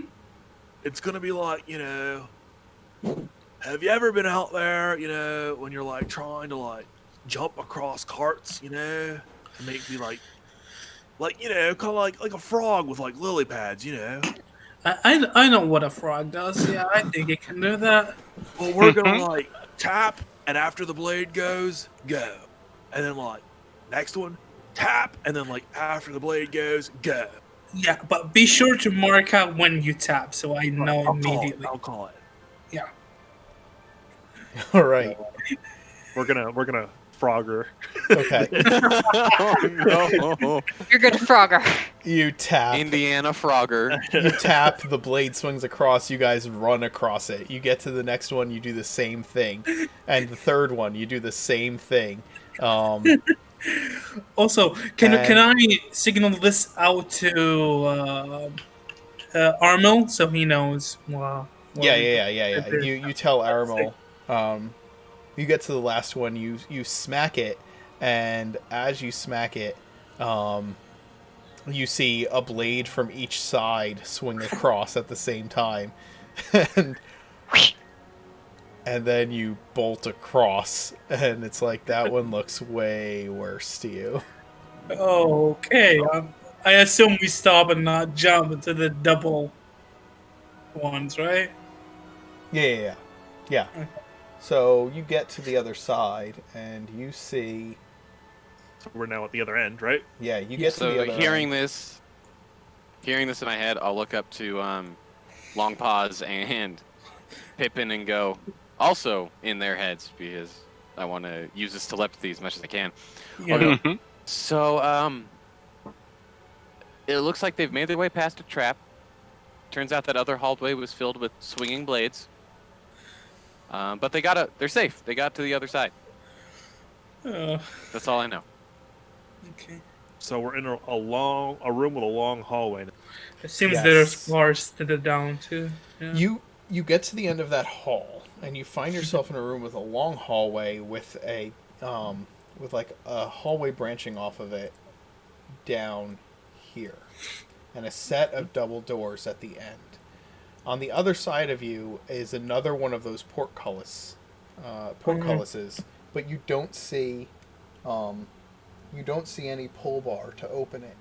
The room beyond that portcullis is not very large compared to the hallway, obviously, but it seems that there's too much revealed on the map. You're good. Is there anything of interest looking in there, though? Yes. In there, there's a bunch of... Let's see. Notes. Too many windows. In that alcove, there are a bunch of crates and chests. Oh. Can we like see what's in the crates and chests, or are they like No, they're like shut. underneath? They're shut. Okay. Yep. Okay. I'm gonna talk to Armel in my head and say, can you try to pull the lever that you pulled for the cage thing in the back? But like the bars aren't up right now. No, the Right. bars are down. So But the bars over here are up, and these bars are down. No, they both no, down. No. They're both sets are closed. Both sets, Yeah. or I Yeah, should say, the portcullises are in place on Yeah. both sides. Yeah, So maybe if he I opens pulled it the up, lever down when we got to the other side. Okay, so what I thought had happened is that they toggle, like when you pull the oh lever, they toggle, no, but they're both up right now, so like we can't just walk into that area. Correct. Yeah. So Okay. maybe if he I closes will, it down, There's another thing happening as you look down the corridor of pillars, the pillars are not stone pillars. They are coppered colored metal pillars, and that lightning that powered the lamps is shooting down those pillars and across them. Oh Oh, no. medieval Tesla coil. Hell yeah. I'm gonna look at Bowie. I think this is not a job for 2 people. I think we need all of the party here. What do you think? Let me look around my bag real quick. I need to look in my bag. I have those 5 water skins, right? That I have filled with wine. Yes. Water's conductive, right? But Yeah. Okay. I'm gonna. You have wine. You have It doesn't wine. matter. Water is conductive. I'm going That to liquid draw is conductive. Okay. Yeah, I'm going to draw a line, shorten this out of water, You hope. so that it doesn't arc the whole way down. It just immediately crosses over and immediately shuts the electricity off. Okay. You draw a line. Bowie suddenly got real scientific. Well, there's like copper I'm just- wires that go everywhere, right? I'm Like, just that's- looking at Bowie in amusement right now. Okay. And that's a lot of water. I mean, there's a shitload of water in one of these things. It's like what, 4 Well, how, pints, 4 quarts, how much water is in wine? 100%, I guess technically. Not Or 100%. There's flavorings and stuff. Yes. So I don't Real know close. enough about electricity to know what that would do. I'm gonna. So you can though. assume me. Well, based on filling liquids on old keyboards, I'm pretty sure it could short things out depending upon how things work. But since this Yeah. is magical electricity, the rules could be different. We can assume So- it's like basic electricity, and that's how it works. Here's what I'm gonna say. The Uh-huh. lightning arcs across this water and hits the other brass or copper tubing on the other side, and there's a sudden like smoke and electrical ozone smell in the air. And as that happens, all of these conduits that are up and down this hallway seem to like buzz for a moment, overloading, and then the lightning stops shooting between them, and that entire hallway goes dark. There are the lamps up. There are no lamps up on top. The electricity going from pole to pole, the lightning going from pole to pole was lighting that hallway, and now that they are gone, now that it's gone, it is completely dark down that way. That's The good okay. news- I can the good cast news is- light. Aye. once the water evaporates, hopefully Mm-hmm. we'll be able to like Start up. it'll heat up, right? It should like whatever, right? And then we can, once we're past, like it'll start arcing again, and we have electricity in the rest of the joint. Wait, I have a question. Mm-hmm. I know I'm not there, but so you said lightning. Is it arcing like like this between each pole, or like this between each pole? I Is it, assumed like- across that, like you I couldn't assumed move across. on. Actually so we picturing can it like move. jumping everywhere. Yeah, they were jumping. It was jumping across the hallway, so that if you would be running through a storm of lightning, essentially. Right, Oh, okay. which Yeah. I didn't want a guy in metal armor Oh no. doing. What? That sounded like What a did I real do? bad time. And Sound like a disaster. Just destroying poles. Don't worry about that it. was quite a creative solution. So I like it, and I think that it works. If And once it evaporates, like the electricity will still be on as we proceed further down in. Basically, Yeah. was my And thought. this doesn't break the lights on the other side. no, those lights are literally lanterns that the lightning spell lit the okay. lit the wicks inside those lanterns, so they are true lanterns. This was only lit by the lightning that was arcing through the hallway. So now that the lightning is not arcing anymore and this thing is shorted out, it is We can't see. it's just dark down that way. Yeah, and I assume the cast light is still on Bowie's shield. So. Yep. Sure. Right? And So- besides, So even if as- it's Zoe not, figured this out because he like peed on a Age's electric fence or something before. Oh no! I watched these guys get electrocuted. I figured out real quick you don't want to touch it, so I'll let something else. No, touch that's it. why he didn't touch it. But I mean the water thing. Also, did we pull the lever or not yet? There's I no don't lever. think Not yet. anybody Yeah, I've pulled the been- lever back there. I'm getting there, but another question. So, as someone who has seen stuff short out before and the sound that electricity makes when it goes wrong, have we heard the extremely what would probably be loud sound of buzzing and popping and Oh, yeah. crackling from? Yes, I did describe that it did make those shorting sounds in the That nasty- ozone. Okay. Popping sound. I just wasn't Yeah. sure if it was loud enough to get to us where we are in the other hallway. It's like if you put two, if you like had your jumper cables connected to a battery and then touched them, but they are like Yeah. 10-foot tall jumper cables that you're touching together. Like that's what happens. All right. So we've got the crap dealt with, so I'm not afraid to walk near these pillars in metal armor. I will send into Bowie and Ace's head. What was that? What was that? Oh, so, We just solved another trap, another puzzle. My old mentor was a wizard. He's kind of a dick. Keep All you going. need to know is that, like, I've seen him use lightning bolt like a million times to show off how awesome and powerful he is. Regardless, we gotta take care of him. Yeah, it's a puzzle. Don't worry. Okay. And I will scurry back down to the hallway real quick, use Mage Hand, flip the portcullis, and then run back up to the pressure plate with Pippin and Longpaws. So, what's going on in this alcove? Okay. That alcove there, that little Yep. one, Yep.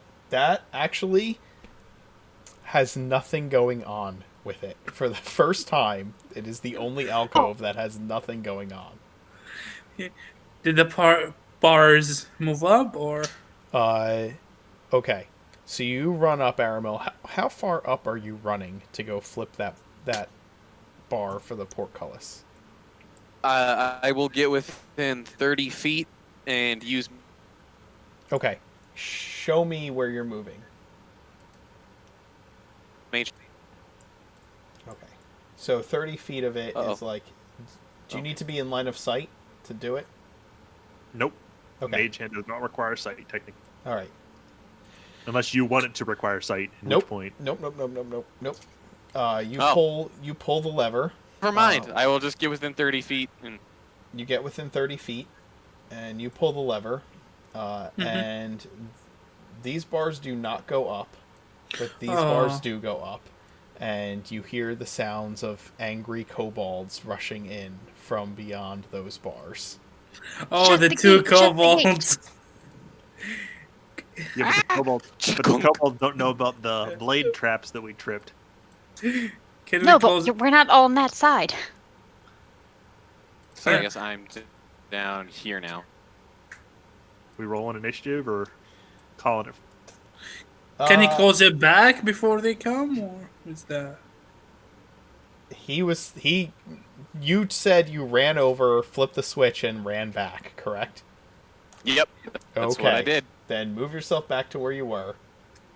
Oh. All right. Mm-hmm. Okay. All right. And let me get the kobolds that. Let me get the kobolds out that went scurrying. Yeah, how many kobolds are we collecting? To get their fellows.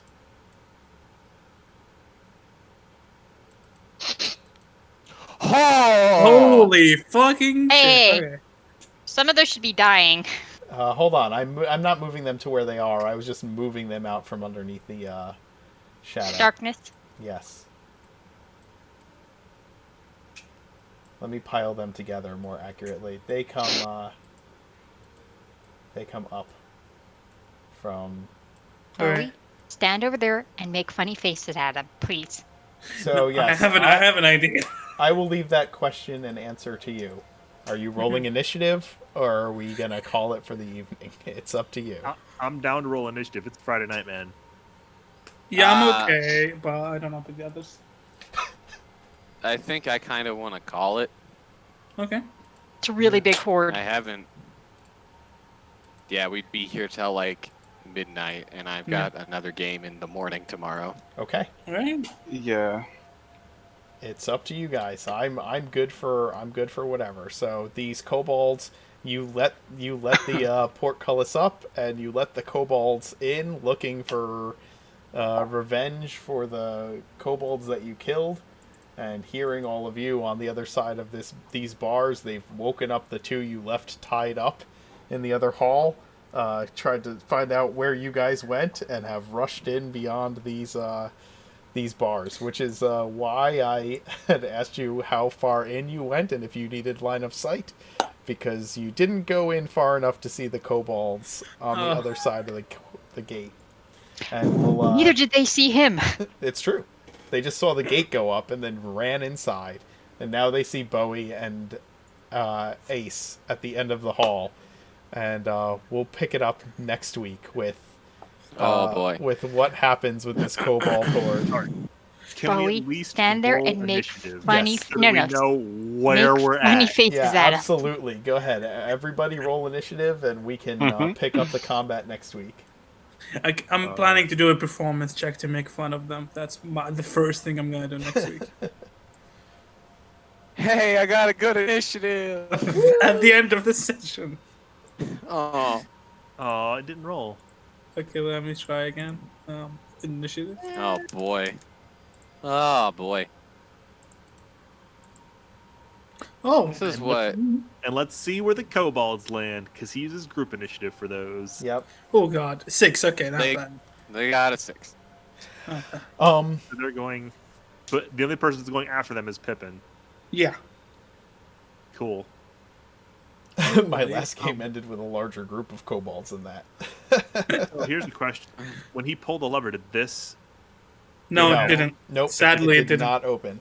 Okay, so I'm gonna do something I've been doing with the other groups, which is just kind of going around and asking everybody what their favorite moments for their characters were, and what your favorite moments for other characters were. The way I'm gonna do it is, like, I'll start with Pippin at the top. I'll ask Gage what his favorite Pippin moment was, and then I'll have everybody go in order and tell me what their favorite Pippin moment was. Sometimes it's going to be the same thing. It's very early. It's very early in our campaign, so the role playing is still getting off the ground, right?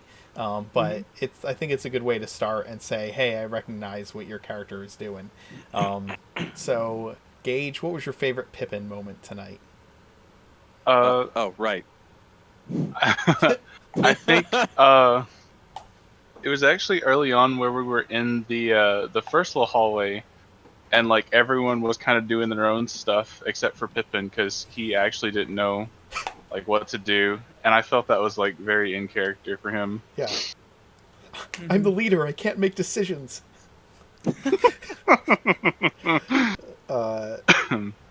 Ace, what was your favorite Pippin moment tonight? When we were in the hallway and just saw someone rush in, yelling Draconic, and he just sits there. He's the leader. He can't control what the others do. Yeah, the same thing. Yeah. That was my favorite moment. Awesome. Other Gage? Since we didn't do it last session, can I pull a moment from last session? Sure, absolutely. My favorite Pippin moment was when he pulled out Bubbles when we were cleaning and effectively invented the Roomba. Where he just took Bubbles out of a container and just... and just let Bubbles devour all the dust and the spiders in the basement. I mean, Absolutely. it was pretty badass. I agree.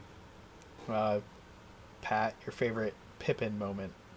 So, bit of a controversial take.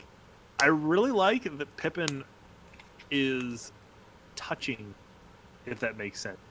Like, rather than trying to like fight the kobolds, which we were very clearly like dealing with, right? And he didn't know what to do. He's like, well, what the hell is this thing in front of me, right? And he took the time to like, what is green slime, right? Mm-hmm. Yeah. And now we as a group collectively know what green slime is, even though I don't think anybody else at the table knew what green slime was.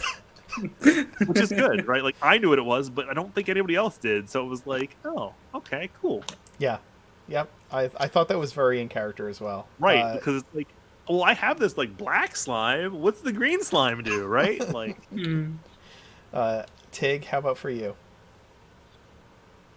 Linked to the green slime too.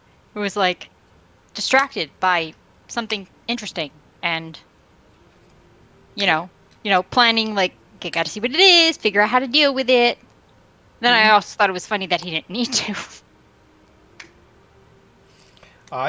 For me, my favorite Pippin moment, honestly, and if you're in chat, feel free to participate and throw things out there. We'll see what you think.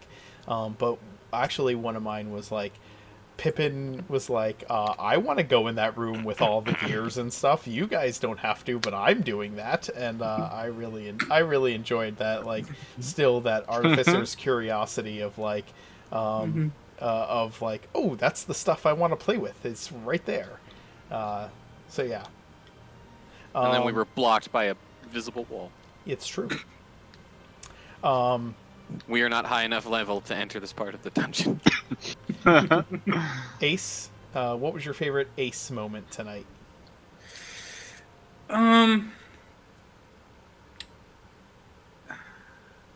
It's not much of a moment. It's much of a dynamic. Like I just noticed now that the dynamic between Ace and Bowie while they're trying the trap is actually I felt like this could be funny. This could work, and I actually liked it a lot.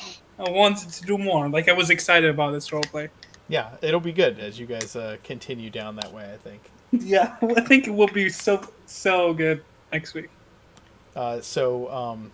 Gage Pippin, what was your favorite Ace moment?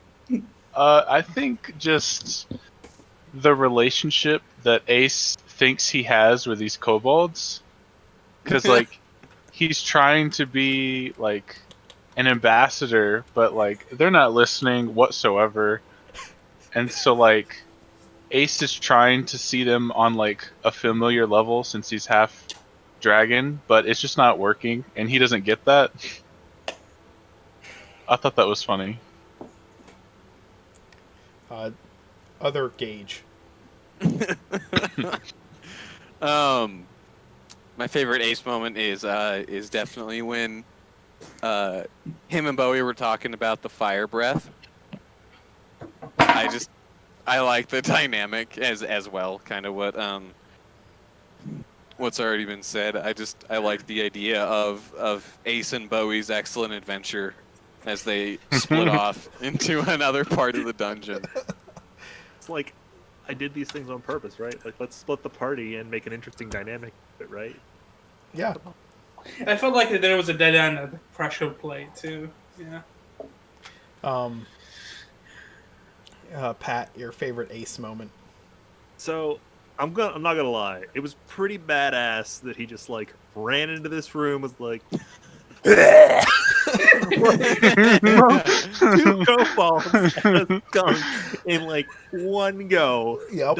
And like this is the guy that heretofore we'd only seen he had cast Bless and he had cast Mage Armor, right? So he hasn't done anything like terribly offensive, and then he immediately just runs in and just annihilates 3 freaking targets immediately, and we're just like, oh, I guess he can do that now. Like, yeah, absolutely. Tig, Surprise! Tig, for you, favorite Ace moment? I enjoyed the show of emotion, the insane yelling and running. That was just, hey, somebody else knows how to be crazy. I really enjoyed we could use your 10-foot pole, but we could also just throw one of these dead bodies on here. I mean, it's a valid option. Don't get me wrong. It's a valid option. I just thought that was like a funny like alternative. It was just like out of the blue. It's like, well, if you want to poke at it, that's fine, but we have corpses we can throw on it. You don't have to waste your pole. Like, well, poles are harder to find. I guess. Gage, what was your favorite Arabelle moment tonight? Oh jeez. I think I liked for me, it was me trying to play up his indecisiveness in the Kobold fight of doing the whole like, are we leaving? Are we fighting? Are we leaving? Are we fighting? And looking to Pippin since he declared himself the leader, and Aramil is, he's okay with that. He's okay with Pippin deciding to be the leader, to our leader for those decisions to be made. I think I'm trying to settle into the fact that he's a kid who doesn't really know much of the world, doesn't quite have that fully formed frontal cortex yet, and needs help making decisions sometimes. Absolutely. Pippin, or Gage, what was your favorite Aramil moment? I think just seeing him like in the middle of combat being so maybe ferocious with his psychic knives, even though he is a youngin. Like, I'm just giving a mental picture of that in my head is very interesting. Just this fierce 16-year-old throwing knives around. Yeah. It's like What's that? kind of like Remy. Is it Remy? The guy who plays Gambit. Yeah, Remy. Oh, Remy. Is it Malik? LeBeau. Remy LeBeau. It's actually like Jean Grey is. Oh Jesus Christ! My comic book knowledge is just dying on me here now. But like, yeah, like Remy LeBeau is Gambit. He throws like psychic cards at people. Yep. Mm-hmm. He like. Go ahead. I think it's explained in one of the comics that like Gambit, he like charges the cards with like energy, or it's either energy or mass. It's and kinetic so, energy. Sorry, yeah. My X-Men knowledge is like stuck in there because I was like big into the 90s cartoon and then lots of the comics, so I have that X-Men knowledge like jammed permanently in the back of my brain, and normally I don't even think about it, but every once in a while like stupid information comes shooting out of my head. Ace, favorite Aramil moment? I like how he changed. I'm gonna grab something for first week too. Like how he changed from the arrogant guy, kid, and like jumps between one building to another, to being a semi-coward in a dungeon with a dangerous place, hearing explosions and kobolds burning. So I guess maybe that he's a kid. He should be afraid of that. So I think it was really played well in these in this session. Pat, how about for you? I think for me the most intriguing part about Aramil is that Gage is playing Aramil like a kid. Like he's young, dumb, irresponsible. He quite frequently he doesn't look before he leaps. He just does. Yep. And that's a good thing. Like it's a really good insight into like role playing. Like you're not just like, oh hey, like do whatever. I'm a kid. No, you can get like anybody who's worked with kids can tell you they get like this laser focus on one thing, and then like 10 minutes later they're laser focused on something else, and it's cool. It's cool to see you running around like an idiot. It's great actually. Yeah. It's funny because he has a 15 intelligence, so technically he's like above average smart, but Smart does not mean that you're focused. Correct. It's true. Yep. In fact, being smart can make it worse because so many more things are interesting. Yep, it's true. Tig, how about for you? Favorite Aramil moment? Oh, I loved him hiding around the corner or holding out the Pegasus sword like, here, take it. Please. Yeah, for me, I really love that Aramil is constantly like bouncing off the walls. It's very much like in line with the character. I think it's just that he's always kind of all over the place. So yeah. David said that high intelligence but low wisdom characters are actually really fun, and I agree. They're actually so your Aramil being a kid and bouncing off the walls and that laser focus is really great. I'm playing a high intelligence, low wisdom character in the Sunday game, and it's very different because he's like really high intelligence and prodigy level smart, but trying to figure out when he's being like how to differentiate between being smart and wise can actually be kind of difficult for that character. I find that I'm constantly thinking, would I say this? So Yeah. You're really smart. You just make really bad decisions. yes, that's exactly Would how that goes. just assume really smart will probably say anything to show the smartness. Not wise means that he'll say it out loud. Yeah. What It's says like- it at the right time, basically. You come up with a list of things you might say, and then you just pick the worst one. As long as it's actually informative and relating to the topic. Yep. Or you say it in the worst way. No tact whatsoever. Not correct to the situation you're in, basically. Pat, tell me your favorite Bowie moment from tonight. I think my favorite Bowie moment is my favorite Bowie on. So, the area with the living armors or whatever, it took a lot of restraint for me as a player, not say something. But it's totally in character for Bowie, and like, it felt good, like to like let other people problem solve it. Like, you know what I mean? It's like, Sure. and like I had some ideas, but it's like Bowie doesn't know any of these things. Bowie's kind of, you know, he's the opposite of the high intelligence or low wisdom. He's, you know, moderate wisdom, a little slow, right? So he's like, he's got his own things he's working on, right? He's a bird in the hand is worth two in the bush. He doesn't know what it means, but he understands that, like, you know, sometimes. Having my pie is better than trying to get the cake. Yeah. Pippin Gage.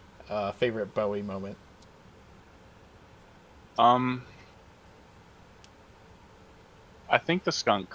Okay, that was good. Just that interaction, being able to watch, was entertaining. Ace. The brawl with the kobold in the corner, and the small scorpion on a stick. Like, because you can't see in each turn, you see how Pat would think Bowie would do and how his mentality would change from entirely pacifist, not gonna kill you, to maybe I'm gonna need to kill you now. So that was really interesting for me. Gage. Aramil Gage. My favorite Bowie moment. Oh man, I love him so much. I can't pick. I think my favorite moment. I'm gonna pull from last session again since we didn't have a post game. But my favorite Bowie moment was Bowie teaching Aramil what a kegger was, and proceeding to get the poor kid completely trashed, and just have him sleep the whole night on the bar. That was Technically, a fun time. technically not Bowie's fault that Aramil will literally just drink anything put in front of him. No, not his fault at all. Tig, favorite Bowie moment. Like the fact that he kind of was willing to get upset on my behalf. You know, I got attacked and he got annoyed. I like that. Yeah. Goliath doesn't usually get defended. Yep. Aww. No. Well, we're big. My favorite Bowie moment. There were a couple, but one was definitely the asking the skunk why he did that. Yes. Like realizing that he still had speak with animals active and was like, dude, why? Like, why would you do that? It also shows why Bowie is Bowie. He's passive. He doesn't want to hurt the skunk. And I think that the moment where Bowie asked Ace about like the fire breathing was a great moment. And then when Ace was like, I don't want to talk about it, Bowie was just like, well, all right. Like, I mean, it wasn't all right until he knew it wasn't until tomorrow, though. Yeah, exactly. The whole like don't sneeze on me, like that was fantastic. Yeah, it was great. All right, Tig, what was your favorite moment for Long Pause?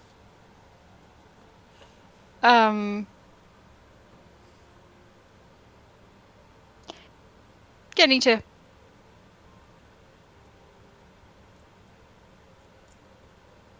What's like that? the puzzle. Oh. Probably getting to play with a puzzle. And like totally like I can ignore people. There's a puzzle. Was Something- Aramil that Goliath who like went to Barnes and Noble and just bought a bunch of puzzles and then went home, played with them for several hours, not talking to anybody? Right. Don't need to talk. I have a puzzle. Right. Pippin, how about for you? Favorite Tig moment? I'm only I think calling the you by character names so that I can differentiate between you and the two of you. Yeah, I That's understand. smart. I think the puzzle as well, because like, I feel like puzzles kind of are like maybe could definitely be Long Pause specialty in the group. Mm-hmm.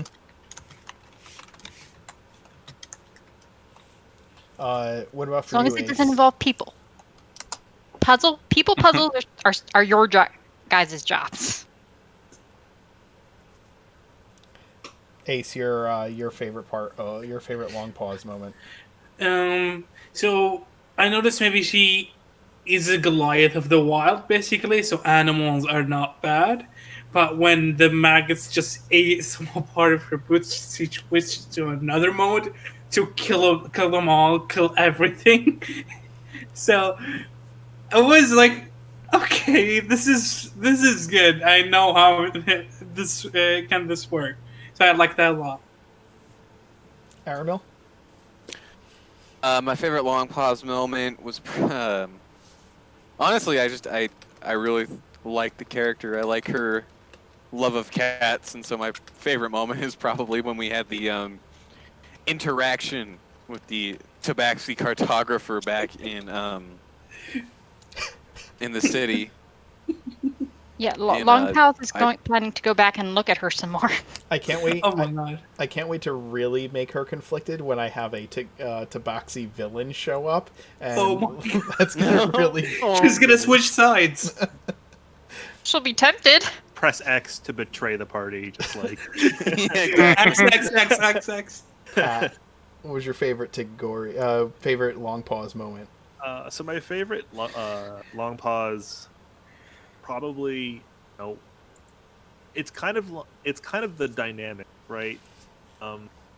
So long pause is, she and Bowie both understand things about nature, but it seems like they understand them in a very different way.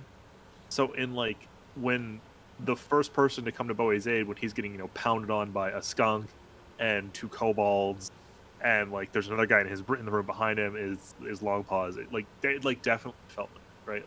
Got you felt like somebody's like got your back, because like Pippin's like trying to like figure out what's going on. Aramil's very wishy-washy, and Ace is off to the side, like being like, no, I have to support everybody. I shouldn't get angry yet, right? It was nice to have somebody rush to my side. It was cool. My favorite Long Pause moment? I think, I do like the dynamic of that. Like when it comes to social interaction, she's very not sure how to conduct herself. But as soon as there's something to like do, with like figuring something out, she just dives headfirst into like, oh, the puzzle, or even at the door, when Aramil's like trying to figure out like, do we go straight? Do we go into this door? Do I try to pick the locks? What do I like? I found a pressure plate. Like, I felt like Long Pause was like trying to figure out, okay, what do we do in this hallway? There's so much. There's like all these different things, and we have no way to go. So what's the puzzle? How do we fix it? So I think that, again, the characters are slowly starting to like fill out the dynamic of the roles between all of them. And so it's interesting to see how that's happening. So, yeah. The die maggots die thing was good too, because it was obvious that like animals are nice, bugs are bad. Bugs are bad, and maggots. Ugh. I have real life experience with them. That ugh. Yeah, absolutely. Ugh, gross. All right, guys. Well, favorite. I hate asking this question, but it goes around the table. So, favorite dungeon master moments. I won't say my own, but or favorite NPC moment is another way to say it, or whatever. Oh, so we can't pick the frustration with getting that thing started at the beginning. What's that? So we can't pick the frustration of trying to get the stream up. No, that cannot be your. Well, I guess you could pick that if you enjoyed that. That's fine. Schadenfreude. Is that your favorite dungeon master moment, Tig? Was me getting frustrated that I couldn't get the stream to work? It's nice to have somebody else have an IT problem. We have a normal DM. What's that? We have a normal DM. They have normal DM problem. It's true. Mhm. So, Gage, what do you think? Anything stand out to you tonight? Which one? The Pippin Gage. Okay. I just really liked interacting with the door Wundelberg, both this session and last session, because there's just so many puns going on, and it's so cringy, but it's so good. Ace. The talk between the party and the door regarding what's inside the dungeon. I like the phrasing problem in it so much, even though it sounded so wrong. I have childish humor. I will laugh at that. I don't care. He's a door. He doesn't understand. Yeah. Aramil? I think my favorite moment was when the kobold was telling, get out, get out, get out, and then just proceeds to stab Ace while still screaming, get out, get out. It's like, you're saying one thing and doing another, Mr. Kobold. Yeah. I really think you should rethink these actions. Kobolds are not smart creatures. No, I love the way that you played that out. Is like their I kind of think of them as like stupidity of like, get out and we won't hurt you. I think of them as like We hurt you. the Mars Attacks aliens. They're like saying we come in peace while shooting people. So, Pat. I think the fact that, well, two things. First off, the fact that we're going to Mixer next week is really exciting. Stop it! Stop it! Secondly, Oh my god, you had to do that. We're not even going to Mixer. We're just using Skype. No, we're going Facebook. Let's go.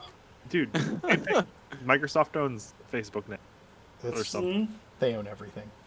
No, I think realistically, something I really love is that a lot of DMs are, how do I put this, too by the book. So if your answer isn't the answer that they have pre-formulated in their brain, they just have no interest in letting you even attempt. And being able to like pull out the 10-foot pole and be like, nope, I'm gonna tap around for a trap to see like sure, I don't have thieves' tools, but I've got this thing, which is basically the same thing. Yeah. Unless you're picking a lock. Right. No, I've got a battering ram for that. So. Right. Why am I even here? It's one of those things. Well, because these things work doesn't mean that they're quiet, or doesn't mean that they're as No, I'm messing with you. I'm messing with you. It's really good. It's really, really good to have a DM who will let me think outside the box. Like that. Like on one hand, it's a little intimidating to play a character with few exploration skills, but on the other hand, it's gonna let me be more creative than, like previously. Right. Effectively. Well, I don't know if this is gonna work, but I'm gonna try it and see what happens. Yep. So. Mm-hmm. To be honest, I just love the fact that you made a puzzle dungeon instead of just a kill monster dungeon.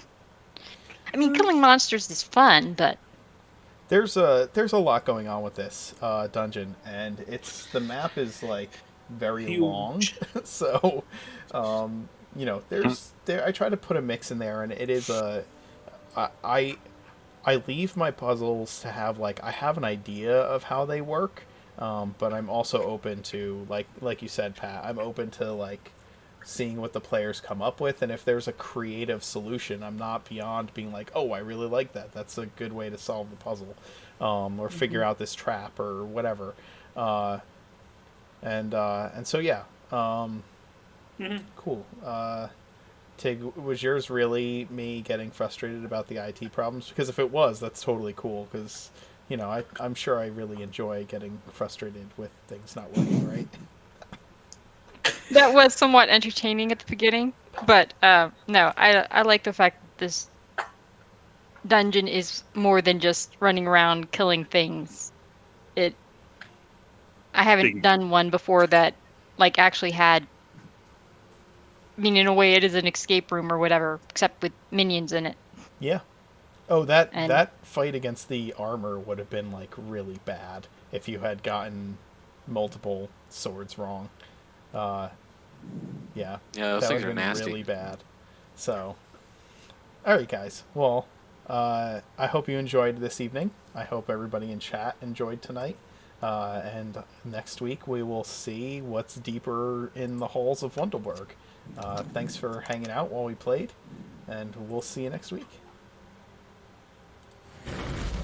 Later. Later, guys.